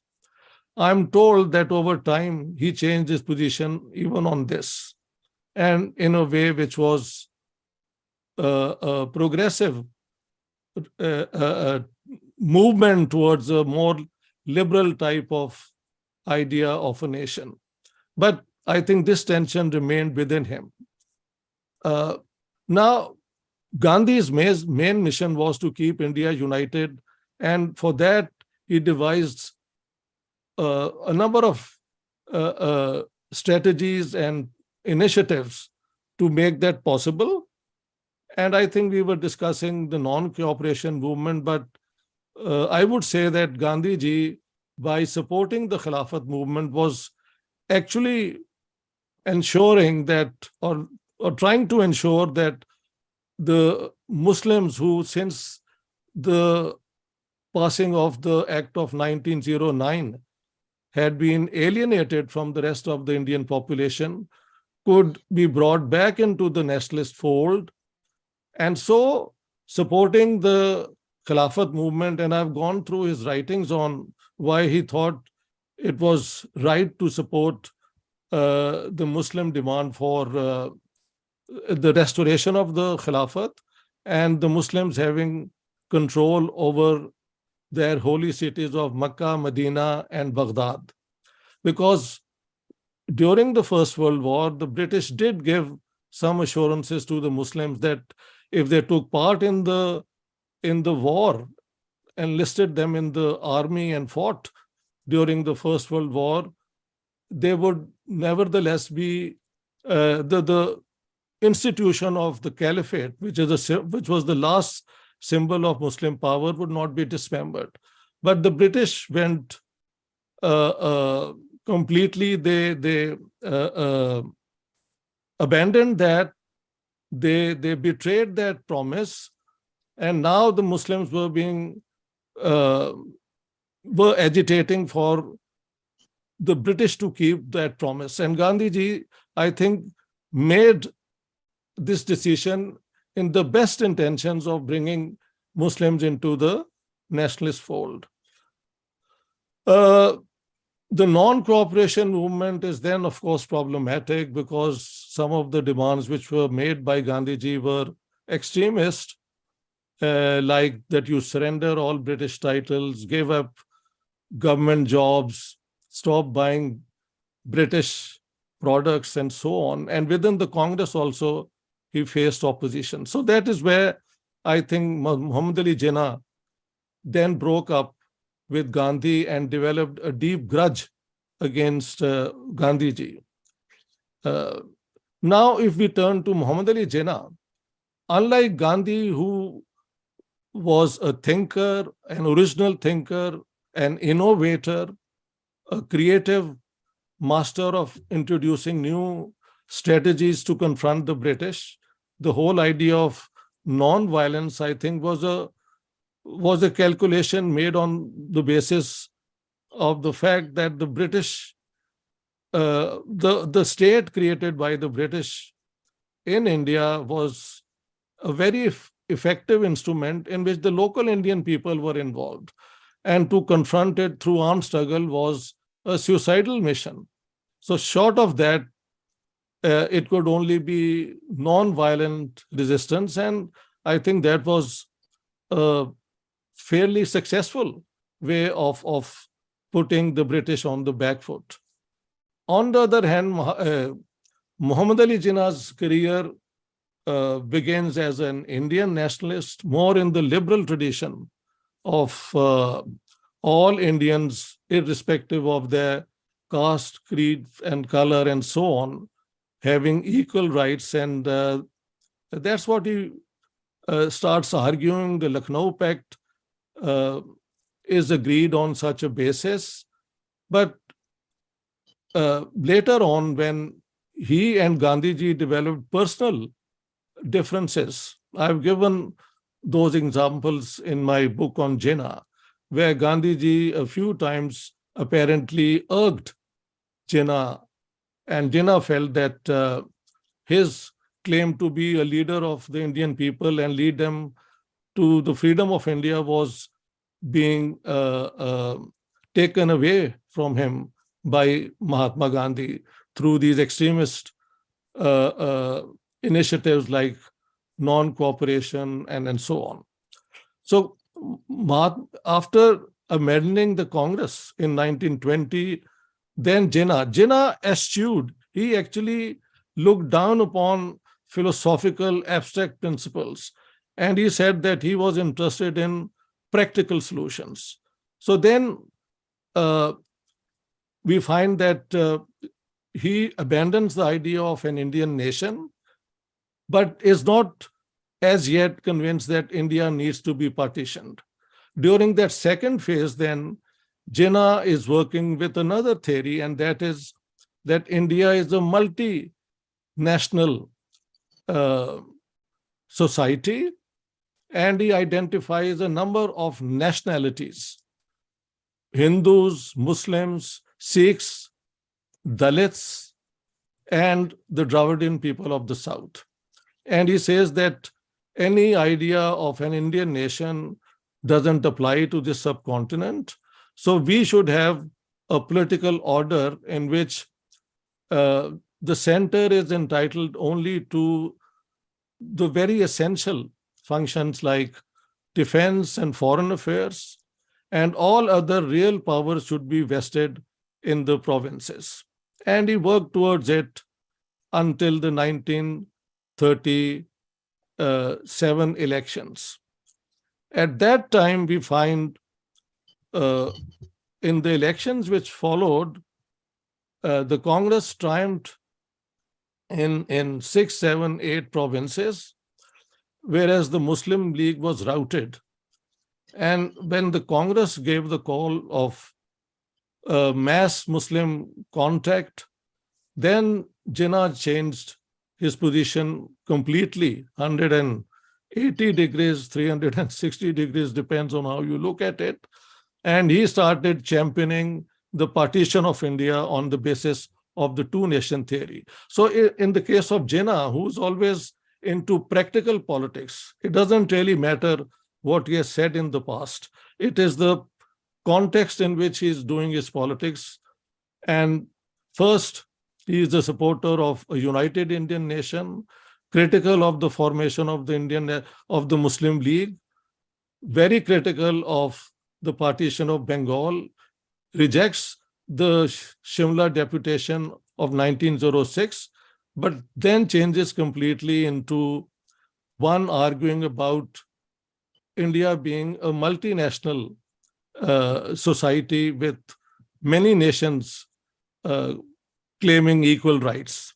And then in the third phase, he becomes the champion of the partition of India, claiming that in a united India, Hindus and Muslims, Islam and Muslims would be annihilated and they will be obliterated. Therefore, it was an existentialist need of the Muslims of India to found a separate state for themselves. And I think that's where the correspondence between Mahatma Gandhi in 1938-39 is interesting to take into account, and once again in 1944. In 1938-39, there is, the both argue their cases, and Gandhiji says that the Congress is not a communal party. It is open to all Indians, and it works for the unity of India. And he invites Muhammad Ali Jinnah and the Muslim League to join this effort to win independence from the British. And he even proposes that some Muslim concerns like their personal law will be protected. He says he's willing to accept that because for Gandhiji, it was the unit constituting society were communities and not individuals. So he was willing to accommodate that. He even agreed that, or he proposed that there should be Hindustani as the national language of India with two scripts, Devanagari and the Urdu Persian scripts. But Jinnah in his encountering Gandhi would say that you must accept that the Indian National Congress is a party of only the Hindus, and the few Muslims and others are just decorative pieces. They have no role, no influence within the Indian National Congress. And I am proud to declare that I represent the Muslims, and the Muslim Leagues is the only party which can represent Muslim interest in the subcontinent. We find that a turning point comes where Gandhi, who was being courted by the British most of the time because he had the biggest following in India. In 1939, when the Second World War breaks out, and I must put it on record that while Gandhiji was in favor of supporting the British in the Second World War, the Indian National Congress leadership overruled it. saying that unless the British transfer power to us and we become a free nation, how can we fight for the freedom of the world when we are ourselves an enslaved people? Now, intellectually, that was a sound argument, but not a very realistic one, because the British were in no mood to let go India. And that is when I think Jinnah was, he moved from the margins onto center stage. And Jinnah was then built by the British as a counter to the Congress and to Mahatma Gandhi and so on. And so in 1944, after the Congress leadership had been sent to jail after launching the Quit India movement, which I think was disastrous in terms of not only failing to throw out the British, but also providing scope for Jinnah to single-handedly, without any opposition, preach the case of Pakistan to the Muslims and convince them that without a separate state for us, we are doomed. So in 1944, Lord Wavell let Mahatma Gandhi come and talk to Muhammad Ali Jinnah, and their arguments during the 16, 17, 18 times they met are very interesting. Gandhiji insists that the Lahore resolution, on which the demand for Pakistan has been made, must be tested, because a plebiscite should be held in those areas where the Muslim League and Jinnah is claiming that Pakistan should come into being, but that everybody there should have the right to vote. Jinnah overrules it, saying that the plebiscite idea is fine, but only the Muslims living in these two regions will have the right to vote. So while Gandhiji was willing to accept that at the end of the war, Pakistan could emerge as a separate state, but if you go through their discussions, he insists that even when Pakistan comes into being through such a process, all those areas in which there was a common interest between the two nations, defense, foreign affairs, and so on, those should be those should remain one body. But Jinnah overrules all that. He says it's not possible to be an independent nation without having an army of one's own. And so I would say that if you look at the positions on the nation of Gandhiji and Jinnah, while Gandhi uses religion through his evening prayers to find what is common among Hindus, Muslims, and Christians and others, Jinnah uses the same argument to say that there is nothing common between Muslims and Hindus. The heroes of one are the villains of the other. We do not interdine, we do not marry, our worldviews clash at all points. So I would say that Gandhi's position on the unity of India, if it was successfully challenged, it was by Jinnah, who used religion as a counter rather than to bring Indian people together, but to divide them. And Jinnah could, often point out Gandhi's belief that he remained a believing Hindu, and while the caste system in itself was something built into the idea of justice, dharma, karma, justice, he was against untouchability and the pollution codes and all that. But Jinnah could latch on to these things and say that in an India ruled by caste Hindus, the Muslims would be facing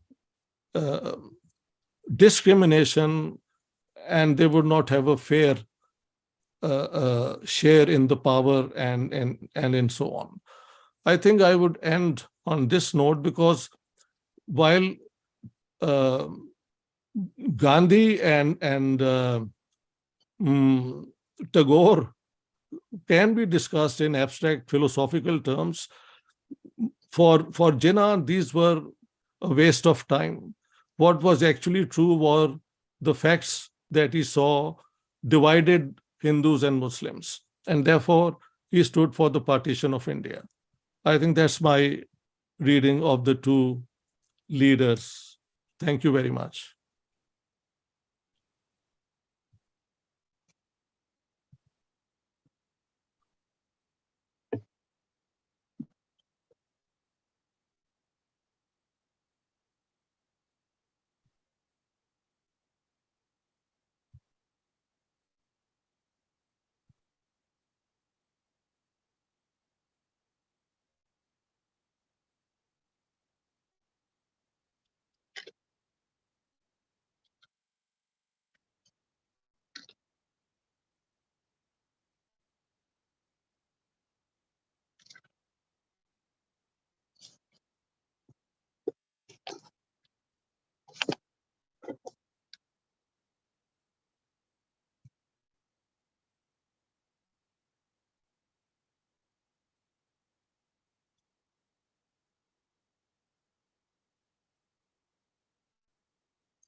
Thank you very much. I'm sure these questions will come up during the discussion.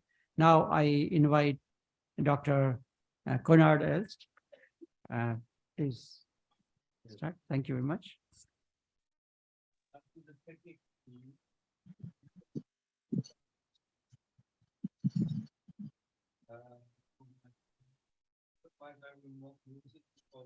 There are a number of practical problems, but I do ask you to send all the participants. Then they have the benefit to that. I want the title page there so that at least you can memorize the correct spelling of my name. Otherwise, it's not important. So let's just Sound. Sound. Can't hear sound.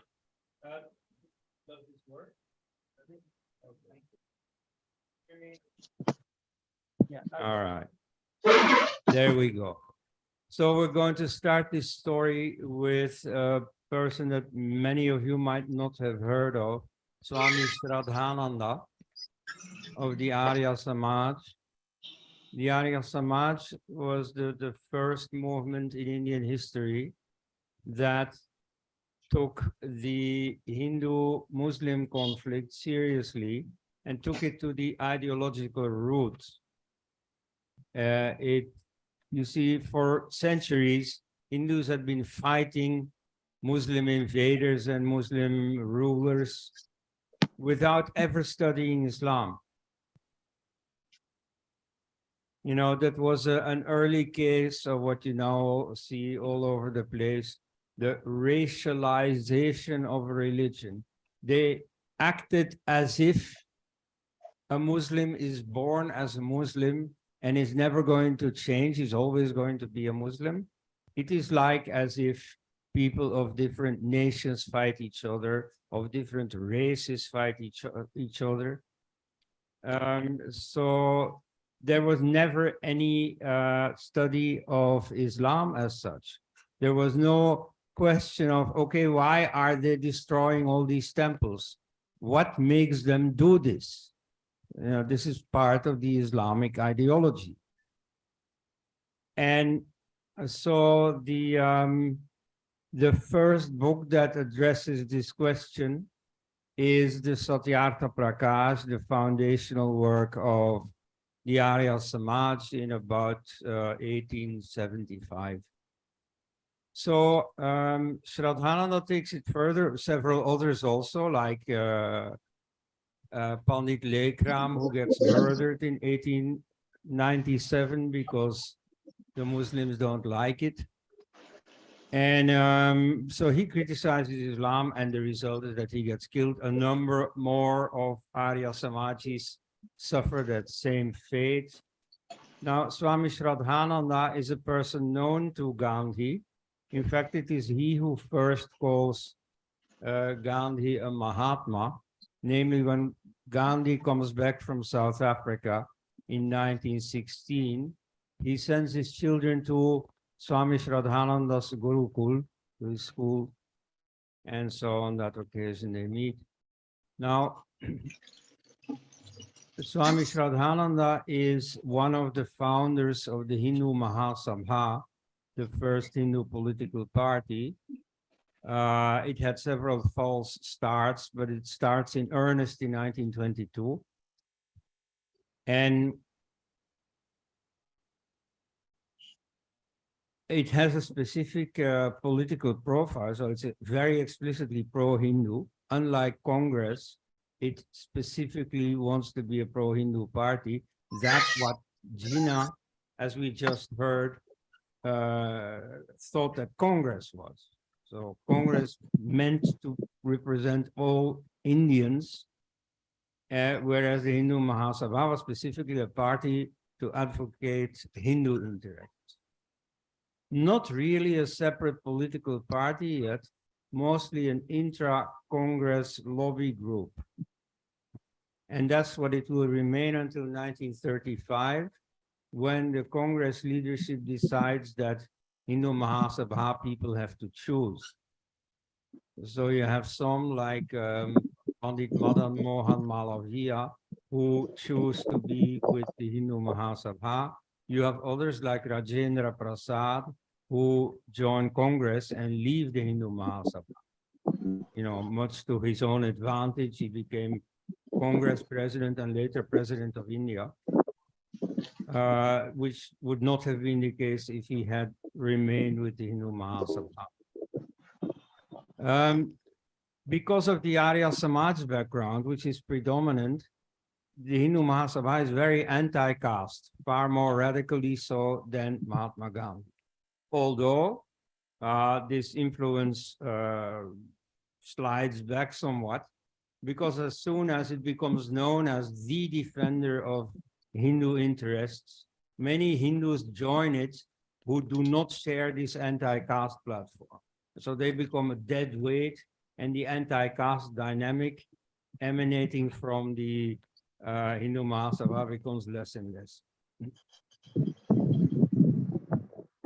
When it is Swami Shraddhananda's turn to get murdered, Gandhi's reactions are very interesting. He's very condescending about the victim, whereas he defends the murderer.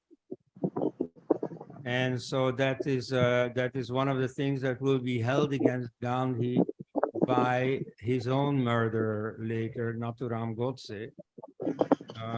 You see where he remarks on, you know, the famous non-violence of Gandhi effectively means supporting the aggressor and laughing at the victim. Okay, well, the Hindu Mahasabha, soon after, when it becomes a separate political party, gets the leadership of already a veteran in the freedom struggle, namely Vinayak Damodar Savarkar. Yeah, he is also on this anti-caste plank, you know, has also led events for interdining between castes and stuff like that. So that is not at all the point of conflict between Mahatma Gandhi and the Hindu Mahasabha.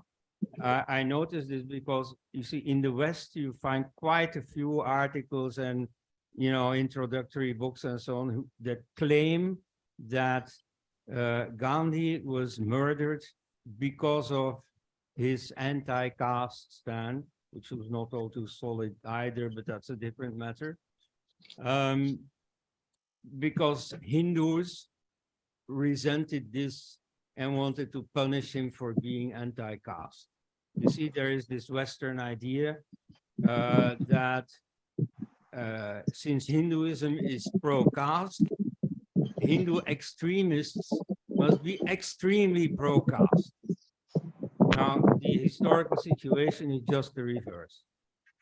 Then, in 1925 is founded the Rashtriya Swayamsevak Sangha, of which the papers and so on nowadays claim that it was not part of the freedom struggle. On the contrary, the founder, Dr. Hedgewar, had been active in the Bengal revolutionary movement. This is important to know, first of all, to see where he comes from. You see what he is concerned with. So he's definitely trying to do something for freedom. But it also explains a few things about this RSS movement, namely the secretiveness and the strong prejudice against writing. You see, because the revolutionary movement wanted to leave no trace. So they didn't communicate through writing. And this, I remember I wrote a PhD about the Hindu nationalist movement. At that time, I don't think it is still the case now. You see, RSS people were always on the move. You see, they were always physically going to the other side of the country to communicate because they didn't trust writing letters. That was a remnant of this revolutionary movement. Anyway, so he never met RSS leaders face to face to discuss things. Same thing with Savarkar. Unlike what we heard here about his debate with Tagore, there is no record specifically. There is, of course, the boast by the RSS that comes up regularly that once he visited an RSS camp and noticed with great satisfaction that it was caste-free. So again, you see, that is not the point at issue. There are more things in common. Like, I just mentioned that the RSS was specifically ideologically putting up a fight against Islam. Now, that tradition gets less and less, and in the RSS is completely absent. And that's the same story with Mahatma Gandhi. You see, he was a great religious leader and he didn't know anything about religions. Like, for example, the Khilafat movement, just offhand, he thinks, oh yeah, right, the Khilafat movement, that's a great opportunity for, you see, national unity and the freedom movement and so on. Well, Khilafat is exactly the opposite, is an internationalist movement. It means that Muslims do not belong to a nation, but to an international movement, that they are first Muslim and maybe Indian at a great remove. So not that this is insoluble, maybe something can be done about it. Maybe a clever politician can maneuver in such a way that this is not a problem. Nevertheless, he had to realize that this problem was going to pose itself as it effectively did. And so you see, that's the same thing with the RSS and now the BJP government about religion. They are like in fact, as naive, as uninformed, as illiterate as the secularists, who similarly make all kinds of statements about religion, which only show that they don't know what they're talking about. Like for instance, we had this morning the example of the idea that Christianity shouldn't really practice conversion, that this was some funny late idea exploited by the British as a kind of soft power and so on. No, that is absolutely fundamental to Christianity. And so, you know, the whole dealing with religious problems, both by Gandhi and by the RSS, is very confused. And so if I can contribute anything to the situation here in India by my scholarship, you know, I hope it is this, you know, bring some clarity about what religious matters are. Okay, so because of the Gandhi's perceived contribution to the partition of India, he gets murdered. What is the result? That the Hindu Mahasabha implodes just at a time when it has the wind in the sails. Because of the partition, Congress has seriously lost credibility. Certainly Mahatma Gandhi has. And so if he hadn't been murdered, he would never have become the saint that he is now. Yesterday would not have been a holiday. It is because he gets murdered that he gets immortalized.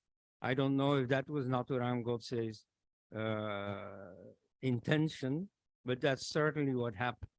The Hindu Mahasabha is blown away. Its president, Shyam Prasad Mukherjee, leaves the party, but he will then lead a new party founded by the RSS, namely the Jan Sangh that has become the BJP. The RSS also is thrown on the defensive. Now, what is the result? In the long term, not very much. In fact, the RSS grows enormously. Sets up all these front organizations. You see a student movement, a women's movement, a trade union, and so on. It grows enormously up to the point that its political party comes to power, as it still is. Nevertheless, there is a more subtle effect that is far more important in the long run. Namely, the RSS loses its pro-Hindu character. It becomes gradually more and more and more and more a secularist movement, up to the point that, for example, today, Mohan Bhagwat says things like every Indian is a Hindu, that he now has advised Hindus to eat beef. He really has. I mean, it lost its Hindu character. Indeed, the present Modi government prides itself on being more secular than Congress has ever been, more in favor of the minorities, for example. So whether this is good or not is a different question, but at any rate, it means that the RSS has enormously moved up in a secularist direction. And this is very, very, very largely because of the murder. You see, that has thrown it on the defensive. Sitaram Goel, and I'll end with his contribution. It so happens that in 1962, he was publishing a series of articles critical of secularism, of Nehru specifically. This was published in The Organizer, the paper of the RSS. It was discontinued. The RSS leadership didn't want this. So the editor of the paper had entered this, and the leadership didn't want it. Why? Well, because they were afraid, okay, when Gandhi was murdered, we got the blame. So imagine that with the Chinese invasion and so on, the anger against Nehru is such that anything happens to Nehru, we will get the blame because of these articles, right? So there was this strong defensive attitude in the RSS, which has only gone on increasing.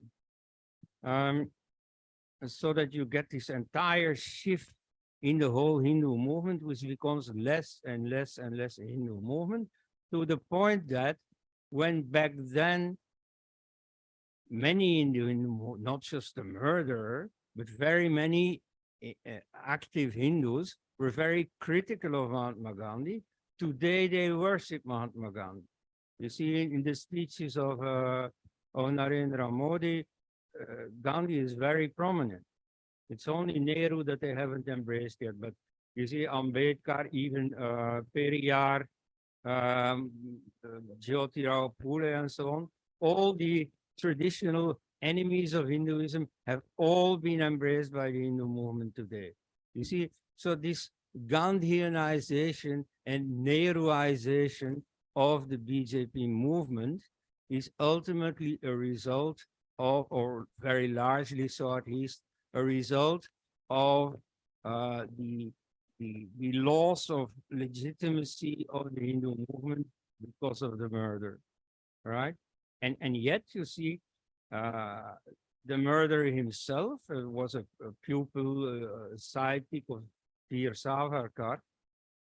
He was very much on the line of Gandhi. It's only partition that spoiled it all, because he held against Gandhi that he didn't stand by India's unity. You see, in 1946-47, one Congress leader after another started accepting the partition. And so by, March 1937, it was Nehru who, together with then arriving Mountbatten, starts preparing for the partition. And so by June 47, it is Mahatma Gandhi himself. Now, until then, he had promised to the Hindus in the territories earmarked to become Pakistan, that Pakistan would arrive over his dead body. And then he gave up.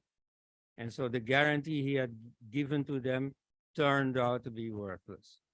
So that is the high point, you see, when the conflict between the Hindu movement and Mahatma Gandhi becomes extreme, becomes really intense. But that, you see, because of the murder, the picture changes completely. You know, you could, in fact, you could make a good movie, counterfactual, you see, what would have happened if the murder had not taken place. Actually, there is such a movie. It's come out last year. As it's called Somebody Tell Me Please. Gandhi Godse. Yeah. So the scene is that Gandhi survives his murder, and then he starts a social, then he starts a social movement in independent India, in which, he does some things that the government doesn't like, and he gets jailed by his own, Congress government, and he ends up in the same jail where Nathuram Godse sits because of attempted murder, not because of actual murder. So he doesn't get the death sentence. So they're sitting in jail together and they have discussions. And so you see what the target of the movie is, that Gandhi gets to answer all the arguments that Godse gives in his own speech in court, with Gandhi always winning and always relaxed, and he completely dominates these discussions. And the end of the story is that both of them are released from jail. They come out next to each other because they become friends. And so on the one hand, you have all the Gandhians, and on the other side are waiting all the RSS people. And, it's a very amusing story, but it's very ideological, it's very pro-Gandhian. And so in that sense, it's only a continuation. It's only a continuation of the policies that are going on, that have been going on under Congress rule, and that are continuing under BJP rule. Now, to wind this up, among Hindus, it is very common to accuse Gandhi of all kinds of things. Just like Nathuram Godse did in his speech, very many Hindus on Twitter and so on, I see it all the time, are accusing Gandhi, oh, he's the father of Pakistan, he's the cause of partition and so on. That is definitely not true. And so here I will come to Ram Swarup and Sitaram Goel. I think the most important Hindu ideologues after independence, far more important than the RSS BJP people. And Ram Swarup was a close follower of Gandhi, and he has remained till his death a defender of Gandhi. Whereas Sitaram Goel was also a follower of Gandhi, and I mean, actively so in his student days. And he grew away from Gandhi. And he said at the end of his life, you know, that Gandhi was a disaster for Hinduism, but that the mistakes that Gandhi made are not his. You see, they are common to Hindu society. For example, the Khilafat movement was a disaster, you know, was a complete mistake, completely failed, and led to mass killing. But it's not just Gandhi that supported it. Everybody supported it. Bala Gangadhara Tilak supported it. Even the men with whom we started, Swami Shraddhananda, gave a speech on the steps of the Jama Masjid in Delhi, defending the Khilafat movement. So you see, Hindus shouldn't complain too much, because the mistakes that Gandhi made are very common. Like I mentioned, the fact that he never did any ideological study of religions with which he had a problem. Now, that's very common. Nobody else has done that. I mentioned the Arya Samaj people in the beginning, but that's long ago. So that movement has lost its steam completely. In fact, when I went to the Arya Samaj office to interview the leaders in the 1990s, already they couldn't give me a copy of this book by Pandit Lekram, because they were, you know, washing away their, you know, anti-Muslim polemic, because they also wanted to be secular, like the BJP wants to be secular and so on. Vajpayee, Modi, and so on. They all want to be secular. And, you know, that's part of Gandhi's story. You see, if Gandhi hadn't been murdered, all this would have been different, right? So, yes, and one final thing I have to address is whether the RSS is responsible for the murder of Gandhi. Of course not. All the things that happened after the murder were perfectly foreseeable, and any organization that believes in itself, that wants to grow and so on, is not going to commit a blunder like this. You see, they did not want to commit suicide, as certainly the Hindu Mahasabha has done. The RSS had at least shot itself enormously in the foot if it were to bear responsibility for that. No, you see, it's a member, or in fact, an ex-member of the RSS that took individually the initiative to commit the murder. Of course, the ideology and so on that he brought with him, that has everything to do with the RSS, as well as with the Hindu Mahasabha. But it is very much an individual initiative. You know, the responsibility for that at least rests with him and not with the Hindu movement as such. Thank you. Thank you, Professor Bernard. I think it's interesting to see how both sides are getting attracted towards each other. Sometimes people say that Congress is becoming communal. Sometimes people say RSS is becoming, or BJP is becoming secular. Yeah. So one would really like to explore if that is a political compulsion of India, that you can't survive in the extremist form. Or one would like to also know if that is what civilizational state mean, that it can't be reduced to any theological state. But there are traditions and traditions where you need to engage with. Without engaging with them, you can't create any legitimate state power. Yeah. So probably that would be interesting to see, and what are the resources available. Because also that Islam changed in India, Christianity changed in India. To what extent they are in the same original form as we try to know through the text, one has to really see. You can very well engage with a lot of Christian groups who now say that conversion is not the prime thing that we should do. I mean, I was attending some of the conferences of Christian churches, and they were saying that that was very old thing that we had. The project is already over. So anyway, we can debate about this. Thank you very much. May I request Antara to reflect upon these three papers? I'm sure it's very difficult to do, but you have to do it as short as possible. Thank you so much, Professor Thakur. Good afternoon, everyone. This is indeed a task for me to discuss such good papers, especially me, who is a sociologist by training. I have heard the papers, I have read them from a different lens, which I would like to put forth. First of all, I would like to say that when I was invited as a discussant, I was a little afraid that we would still keep Gandhi in the pedestal and the papers surrounding him would be somewhere in those lines. But I was very glad to see that we are discussing the papers, and the presenters have tried to bring in a lot of perspectives, which were, of course, multifaceted.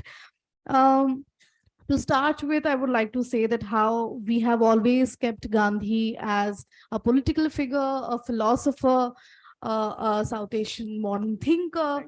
Within the politics of exclusion and inclusion, he has always been someone who has either been accepted by people for what he thought, for what he wrote, or he would totally be excluded as someone people don't relate to. So I think these papers, especially the three that we have looked at, keeping within the binaries of Tagore, Jinnah, Savarkar, have helped us look at these ideologues from different perspectives, which might help us escape from certain axiomatic truths that we have formed in our minds, especially through our socialization or the academic readings that we have come across. I'll come to that while discussing this, because a lot of these narratives on these people have passed on not through texts that we have read, but also through oral traditions, through oralities. For example, I come from a particular region in India which has seen the brunt of the whole partition and the whole narrative of how we have looked at Gandhi, or how we have understood Gandhi in terms of especially the whole Bengal partition and so on, was very stark and very opinionated. People did have a very strong hold that we do not relate to Gandhi because of the narrative that was said, that how he said that the partition would take place over my dead body, but then that didn't happen. So I have grown up listening to a lot of narratives which were very opinionated. But then when I hear these papers and across our times, when we read these different books, we see that there can be a lot of nuanced perspectives as well. I was very interested. Something that came to my mind when I was listening to these three papers per se, that how I got reminded of this this short story by Jalaluddin Rumi, where he says that, you know, if you send a man who is blindfolded into a room and there's this elephant there, and you ask him to identify what that is, he would probably be touching the different parts of the animal and then trying to interpret it. So within that, I feel that these three papers have given us these fragmented versions of how we can look at Gandhi by relating it to it and interpret it through our own ways. It might not even match with what probably the larger portion have been looking at. Starting with Professor Gangia's presentation, I could really relate to it because I have read Tagore. Our sociology curriculum, and we do read Tagore's idea of nationhood and what he tells about nationalism, I was really intrigued by the point where you talked about the idea of belongingness, and how, if I look at both Tagore and Gandhi, how would both these personalities look at the idea of belongingness through the nationalistic lens? A lot of the mention of Muktodhara, Char Adhyay, and these was very interesting to me to also see that how there are a lot of students in the room, and you can also make these efforts to going beyond these texts and trying to look at the rhetorics through poetics and oralities, which can be possible. Secondly, coming to Professor Ishtiaq Ahmed's paper, these are things that we always look at binaries, where we look at what Gandhi and Jinnah has to say. But then I was really provoked by the idea of how we look at the idea of a nation through ethno-cultural factors, because this is something that I have also related to, and I particularly work also in these areas, that how the idea of nation can be multifolded, and the way Gandhi sees it or the way Jinnah sees it can be very different. It might not be one religion, one nation, but it can be a culmination of several ethnicities coming together. Also, I was very interested in the point where you said that, you know, Gandhi was believing in this idea that there can be one Hindustani language, but with two scripts. One was Devanagari and the Urdu Persian. Although it might not be very important in this point, but I also feel that these points of vernacular realities are really important if we pay attention to, especially with the idea of language, religion, script. These might seem very minute and uncritical, but they might unfold into much bigger dimensions if we go into it. Also, I was a little interested, got interested when Professor Tagore gave this comment to Professor Ishtiaq about how these two projects, one becoming the theological state, the other becoming the secular state, really work out now. And we could actually ponder upon this thought, that how these projects really worked out, and maybe just have a thought over it, especially the students around here.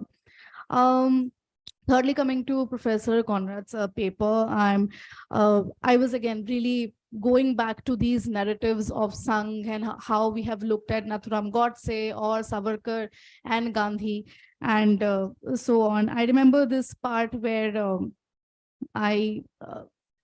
this question was brought about a few months back to MA students back at my university, that what do you think of Gandhi? And students were really swiftly came to this conclusion: oh, we don't like Gandhi, we don't agree with what he said. Some said, no, we really do.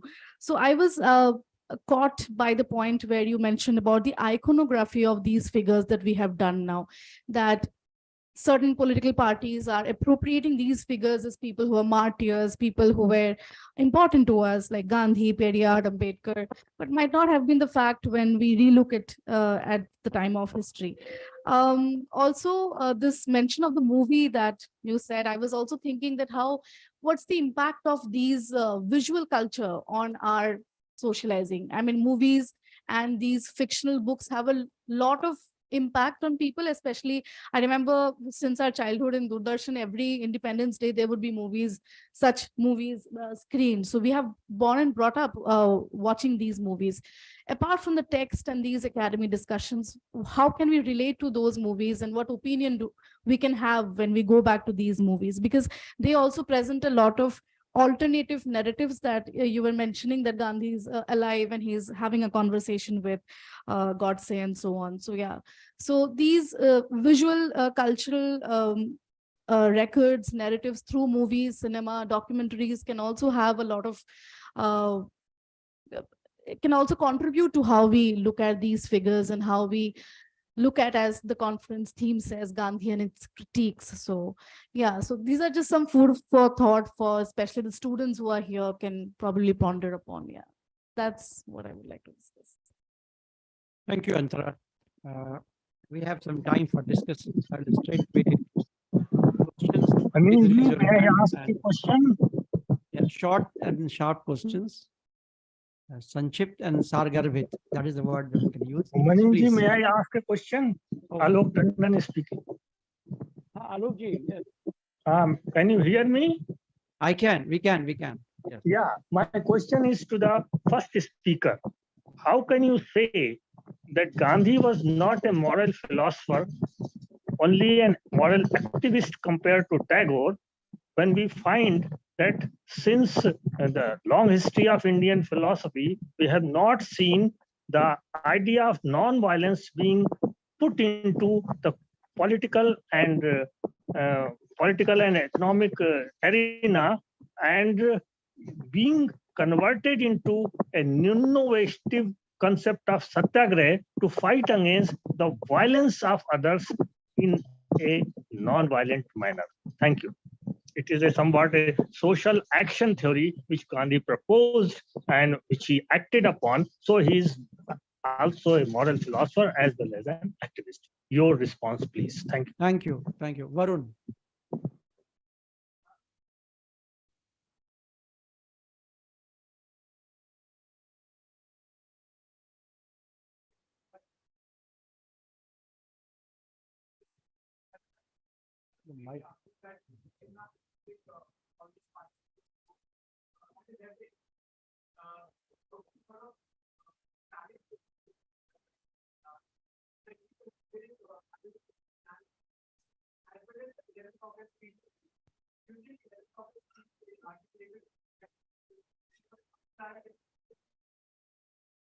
Thank you. Yes. No questions? Yes. Could you get it, Professor Istiak? Sorry, could you get the question, Professor Istiak Ahmed? No, I couldn't hear. I couldn't hear. Oh, I couldn't hear. Am I Yeah. audible now? Sorry, he's repeating. Now it's fine. Yes, yes. Yeah. So, Professor, my question is specifically your. I mean, it's around surrounding the larger debate that is right now going on between the perspective on Jinnah and partition given by you, and and by the likes of Aisha Jalal, and she argues that Jinnah was using partition ploy as a leverage to sort of gain some political marks for Muslim community.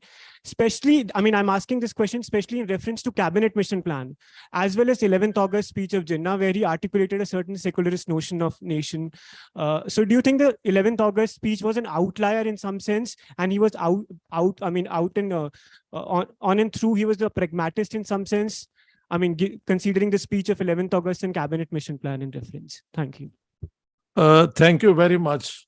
I think Aisha Jalal has gotten away with murder when it comes to academia, because her thesis, if you go through her book, and I hope you have had a look at it, she omits all the speeches of Jinnah, his messages, his statements, and they are ad infinitum. There are so many that I had to choose a few, and they're all in the book, starting from the 22nd of March 1940, which is the presidential address of Jinnah. It's a marathon speech. And then until Pakistan came into being. And not even once, even remotely, even obliquely, Jinnah says that the demand for Pakistan is in anything less than Pakistan would be acceptable to the Muslims of India. And on several occasions, I've quoted him saying that those who say that I'm using the demand for Pakistan as a bargaining ploy, they are agents of the Indian National Congress. Now, Ms. Jalal has omitted all these speeches where, without any, deviation from this, he keeps on harping on the theme that Islam and Muslims would be facing a danger of such an extent that their existence will be obliterated. So Pakistan is necessary. Having omitted all those speeches, then I don't understand how can one write a doctoral thesis without looking at the primary sources relevant, and nothing is more primary as a source than what a speaker says. So none of those speeches of Jinnah are in her book. So where does she come now in when it is the cabinet mission plan? In the cabinet mission plan, first of all, it was announced on the 16th of May, 1946. And Jinnah is the first one to say that it doesn't give us Pakistan. And this grouping into A, B, and C is not acceptable to us. We wanted only group A and B, Hindu majority and Muslim majority provinces. And therefore, we are not willing to accept this plan at the moment. We will take a decision later on. The Congress position was that, first of all, it gives these three centers the right to opt out of the union every 10 years. That is unacceptable. And the second is that it gives the center only powers to take care of defense and foreign affairs, and no original right to raise taxes and communications, these three. And an ineffective center cannot manage to develop India in a democratic manner. So that was the Congress taking a position. On the 25th, when finally the Congress officially rejected the plan, Jinnah said that they will accept going to the interim government to form the interim government, but we will not go to the Constituent Assembly, which was also part of the cabinet mission plan, where the members were to frame a constitution for a united India. As long as the three groups do not come up with their own constitutions with this provision included, that every 10 years they will be entitled to opt out of it. Thank you, sir. Thank you. So that's the problem. Thank you. I'm not finished yet. What I'm trying to say is that Ms. Jalal has omitted all those complexities which were part of the cabinet mission plan. And when the interim government was formed, much of the demands of the Muslim League were granted. The Congress, the Muslim League insisted that it should have 50-50 representation when the Muslims of India were only 25% of the population. They insisted that only Muslims will be able to nominate a minister. That was also granted. They even went further and nominated Joginder Nath Mandal, a Hindu Dalit, as the Minister for Law, when the constitution of the Muslim League said that only a Muslim can be a member of the Muslim League. So an interim government was also formed. All those things were tried. And I heard a lot of accusations that the Congress agreed on the partition, and Jinnah and Gandhi's response also agreed. It's only on the 8th of March 1947 that we find the Congress passing a resolution that we support the Sikh demand for the partition of Punjab. And thereafter, we find the Congress accepting the partition of India. And I don't think Gandhi had much role to play. He couldn't have prevented the partition when the British had made it very clear to the leaders of these parties that either you accept our 3 June partition plan or we are still here until you all agree to it. So I think that's what we have to keep in mind. Thank you. Thank you very much, sir. Yeah. We'll take a round of questions and then come back. Anybody else? Please. Just take the mic. No. It will not. He will not be able to listen. Yeah, here is the mic. Here is the mic. Please be shorter. Yeah, it's a short question. Take answer after round of questions. To Professor Conrad, I just wanted to ask, the idea that you gave that Gandhi's assassination is the reason why, what follows after that. I get that point at the time of, soon after his assassination, that kind of narrative going and, what the reaction of various RSS and do you think that still is a very emotive issue even today for the, the new generation in that sense? Yeah, please.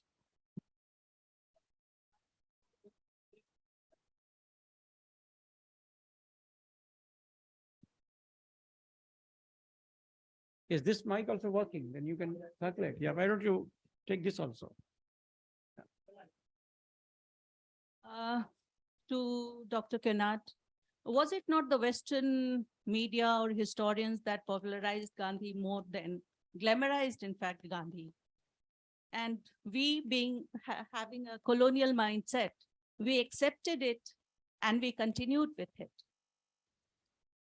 Okay, thank you. Just let me take more questions. Yes, anybody else? Okay. Yeah, give Professor. Yeah. एक mic उधर रख दो, एक इधर रखो तो easy होगा. Yeah. This is to Professor Ishtiaq. We are having debate on the conception of nation in India. With regard to Pakistan, is it to be understood as a Qawm or a Ummah? Sayyid Ahmad would think in terms of Qawm. There's also this thinking it's Ummah.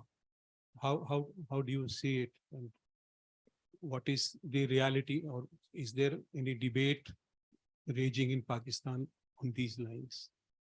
Thank you. Other question from this side? Anybody else from this side? Is that over? May I begin with Professor Gangage? Well, I couldn't agree with you more.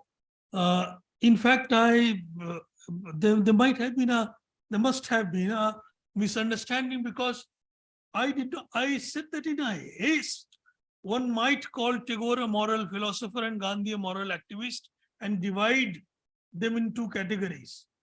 I later on went on to say that it is best that they're both best studied as a combination of both the qualities of a moral philosopher and as well as a moral activist, and that dividing them into two watertight categories will be wrong. So that is I am agreeing with you. Thank you. Thank you. Professor Ishtiaq Ahmed. So, am I to respond? Yes, sir. Yes. Well, I think there is a tension between the idea of a modern nation and the idea of the universal Ummah. Actually, when I grew up in Pakistan, the word Ummah never figured in the discussions, never heard this word. This came up after the Afghan Jihad was promoted by the West, and Muslims from all over the world were brought and trained into believing in this universal mission of Islam. Not that it had been not part of the Islamic ethos historically, but it had subsided, with the dismemberment of the Ottoman Empire. Territorial states had come into being, and there was no indication that the Arabs were any less concerned about their own states than merging into a Muslim nation. So the fact of the territorial state is now part of the general way states behave with one another. And the Ummah concept has sort of arrived again, or has been revived, because of the Afghan Jihad. Like the communists, even like Christianity, these are international movements and they believe in converting and so on. But over time, they have been subdued. Especially Christianity has accepted the territorial state, secularism, and the church power has weakened over time. It's just ceremonial now, the few ceremonies related to Christianity. Communism has failed as a system, so that's gone. Among Muslims, I think there is a tension between the interest of the territorial state and this notion of an ummah. And there is a tension between the two, but most Muslim so-called states actually act in the interest of their own territorial state. The ummah question comes up only during the discussions of the Organization of Islamic Conference and so on. but except for making some statements, it has no value.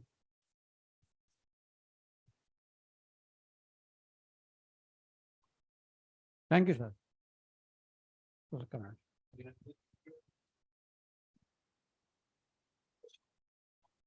In the nationalists, this whole concept of Umma is very suspect because it figured in Indian history precisely to thwart the freedom movement, all while Gandhi was bringing it into the freedom movement in 1922.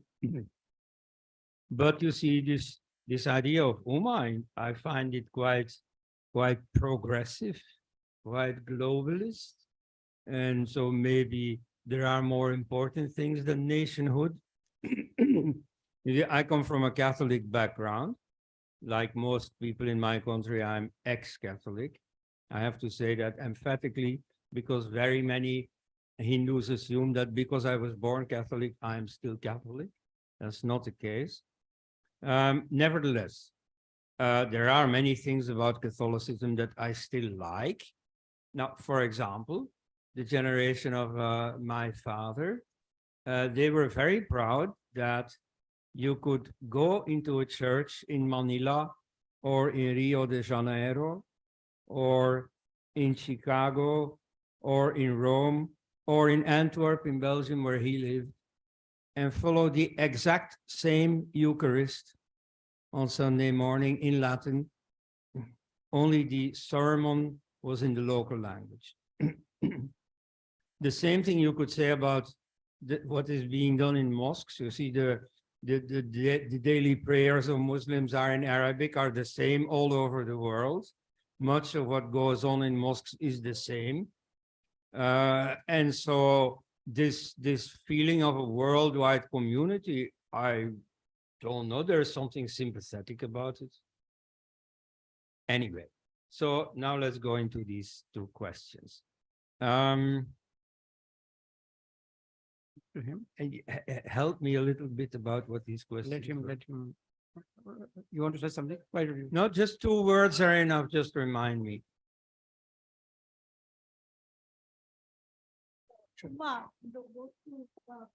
Yeah. And to you is the way you're describing it, this thing about being able to attend church in different parts of, there is a particular interpretation of Umma here involved, which implicates territorial conquest also. So it sort of goes hand in hand with imperialism. And therefore it's a very modern notion of globalization. And so you ignore Quam or nationhood only with the presumption that you are going to take territorial control. And I'm saying this also to provoke you because many of the Hindu groups are sort of wary of this sort of conquest. Yeah, they're a bit obsessed with the whole idea of nationhood. And so you see, that's good about Gandhi. He joins the national struggle, but without emphasizing any like difference between the Indians and the British, particularly. You see, he meant to have, you know, the achievement of freedom, but without any hostility against the British. You know, that also partly explains his non-violent stand. You see, I don't want to hurt people, even though I want my independence from them, because they're, after all, fellow human beings. And so this emphasis on nationalism in the Hindu movement, that is, I don't know, I can't get enthusiastic about it. And it's explainable because these, you know, both the Hindu Mahasabha and the RSS started in the 1920s. Now, just after the First World War, nationalism was absolutely big and everybody tried to be nationalist. And you see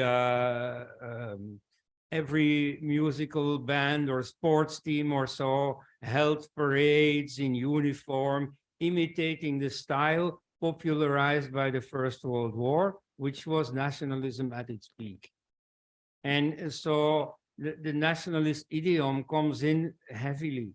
And so you get, for example, the book Hindutva by Savarkar, which tries to force Hinduism into the nationhood mode, which I think is ultimately a mistake. It's understandable in that time. It doesn't have to be a big deal, but it's time to outgrow that. And but I have to signal that in the RSS, at least, whatever I think negatively about the RSS, this process is going on. And so Mohan Bhagwat has in recent years said, yes, you see, this nationalism, we haven't understood for long that after the Second World War, it went out of fashion. And here in India, we haven't noticed. We kept on saying nationalism, nationalism, nationalism, which is also understandable because nationalism also has separatism as its counterpart. And in India, this means Khalistani terrorism, you know, Kashmiri terrorism and so on. So here, nationalism comes across as something benign, you see? And so this demonization of nationalism that has taken place in the West, that has not taken place in India at all. I mean, that's again, a topic for a big book, okay? But I mean, the non-nationalist, the anti-nationalist viewpoint has something for it, you know? And I mean, I have a certain sympathy for that. Yes. Yeah, Yeah, but there was a my question was, I'll just repeat that, you know, what I was asking was that Gandhi's assassination as being the main motive for the change in the attitude. I'm asking you whether, Yes. whether that is something which happened then. Yes. Now, Well- are there other factors which are at play? Because is it still a major issue? That's what I'm Yeah, okay. There's of course another factor that has played. It's simply that secularism came into vogue. Secularism, by the way, does not come from Gandhi. That's Nehru who launched that term. You see, the Gandhian attitude, totally in tune with Hindu tradition since thousands of years, is of pluralism. That's something else than what now is called secularism. But so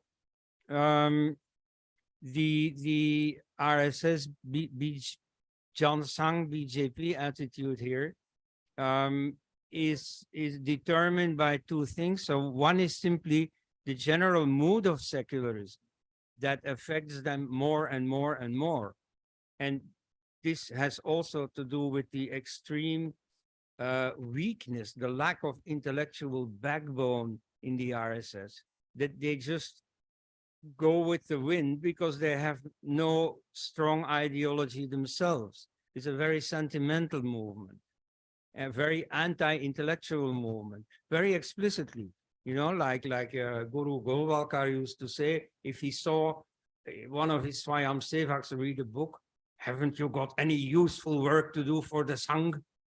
And, you know, do you need a book to love your mother? Thank you. We have one more question, I guess. Last question. So no. So that's another factor. I agree. That's, you know, the murder of the Mahatma is not the only factor. But so all through the history of the Jan Sangh and then the BJP, you see this progressive sliding away from the pro-Hindu viewpoint. You see it like in the 60s, for instance, Deen Dayal Upadhyay hurries to create a new ideology, integral humanism. This was welcomed by the party, by Vajpayee and Nana Deshmukh and so on. Why? Because it didn't have the word Hindu in it. Even though, you know, if you analyze it, it's more or less a modern articulation of what Dharma means. But so they go away from Hindu, then when the BJP is founded in 1980, even in their own manifesto, the word Hindu disappears. You know, in the West, you see in Time magazine, in the New York Times and so on, they write, oh yeah, and the BJP is wedded to the notion of Hindu Rashtra, but that's not even in their statute anymore. So, you know, that's the evolution. Yes, and the red lady in red, yes. Yes. Okay.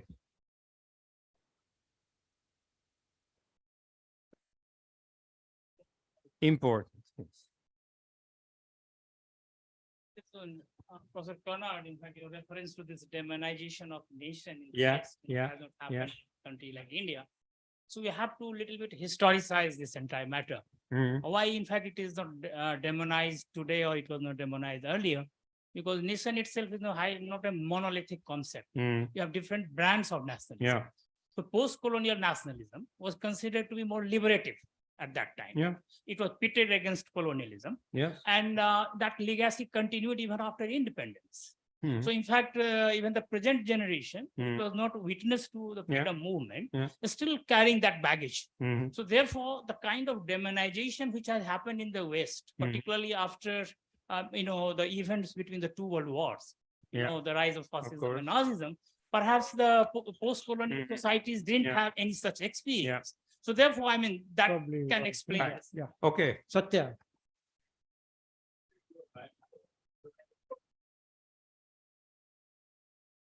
My value judgment. You just had one statement and that the BJP is sliding away from their Yeah. Hindu orthodoxy or Hindu nationalism. Now, it sounds like a value judgment without being explicit. I want to hear from you. Is it good to re-articulate and be more modern and secular? It's bad. All right. We have. Okay, okay. Let me now first answer the lady in red, okay? That is some of the questions to the so- lunch. You can so- answer in 2 minutes, sir. We have Yes, just so 2 minutes. you can't always blame the West. You see, I agree. There's this Western film about Gandhi, which is an absolute hagiography. However, that movie was paid for by the Indian government. And, it very much satisfied all the wishes of the Congress party. And so, it was completely portrayed that way. You see, the role of the West is limited. Like, for example, partition. You see, in India, everywhere you can get hands clapping if you say, oh, the British imposed partition. That's not true. The British tried to prevent partition as long as they could, like with the cabinet mission plan. And in the end, they gave in, first of all, because they were facing, violence, Calcutta direct, action day and so on. And secondly, because the international circumstances with the emerging Cold War made it useful, after all, to have two states here rather than one, because one of the two would gravitate towards the Western camp. But so the initiative was taken by the Muslim League, of course, and all the rest followed from that. Thank you, Even sir. the concession made ultimately by Gandhi that he accepted partition, that's only because there was mounting pressure for partition from the other side. Now, yours, The value judgment, the value value judgment. judgment. Yeah. Yes, well, what I don't like is a party that isn't true to its own promises. Now, here the BJP is going to say, but we haven't promised anything. We are a secular party, you see? I mean, many Hindus, like for instance, there's now a book by Professor Anant Ranganathan from JNU that lists all the discriminations against Hindus that exist in India and that the BJP has allowed to exist or even imposed itself. Thank you very Now, much. sir. no, I have to answer his question, okay? So you see what is happening now. No, it's a very strange and interesting phenomenon, is that all the bhakts, all the devotees of the BJP and so on, they try to insist, oh, the BJP is a Hindu party. The enemy and the Western press and so on also say the BJP is a Hindu party. Only the BJP itself denies that, right? Now, you see, I don't like this shadow game, I like political parties to say exactly what they want. And that is not at all the case with the BJP. Thank you. Thank you very much, sir. Thank you. I'm sure that, yeah, we can carry it on the lunch. It's a very controversial issue, I'm sure. And I guess we also need to engage with issues like how does the ruling class use these ideas in order to have another kind of gain, which we don't discuss when we discuss Gandhi and his critiques. Maybe both Gandhi is also subject to use by ruling class, as others too. And also it seems that it's a churning moment for Indian history of ideas. This is for the first time after partition, I guess. Yeah. People are openly engaging with religion, with identities, critiquing each other, probably reading religion more than earlier. Everybody seems to be authority on all religions these days, quoting different texts. So maybe it is a very positive moment that India and Asia will emerge out of what was superimposed by West, something called nation state, after finding out that there's more cultural engagement that used to be there and that probably can be regained. Thank you very much. Thank you, everybody. Thank you, Professor Ishtiaq Ahmed. Sorry, does he want to say something? Thank you very much, sir. The session is ended. You're welcome. Yeah. Thank you very much. Thank We you. now move All to the best. lunch. It's All at the best. conference hall. I request the volunteers to please guide everybody. Yeah, that's. Please, it's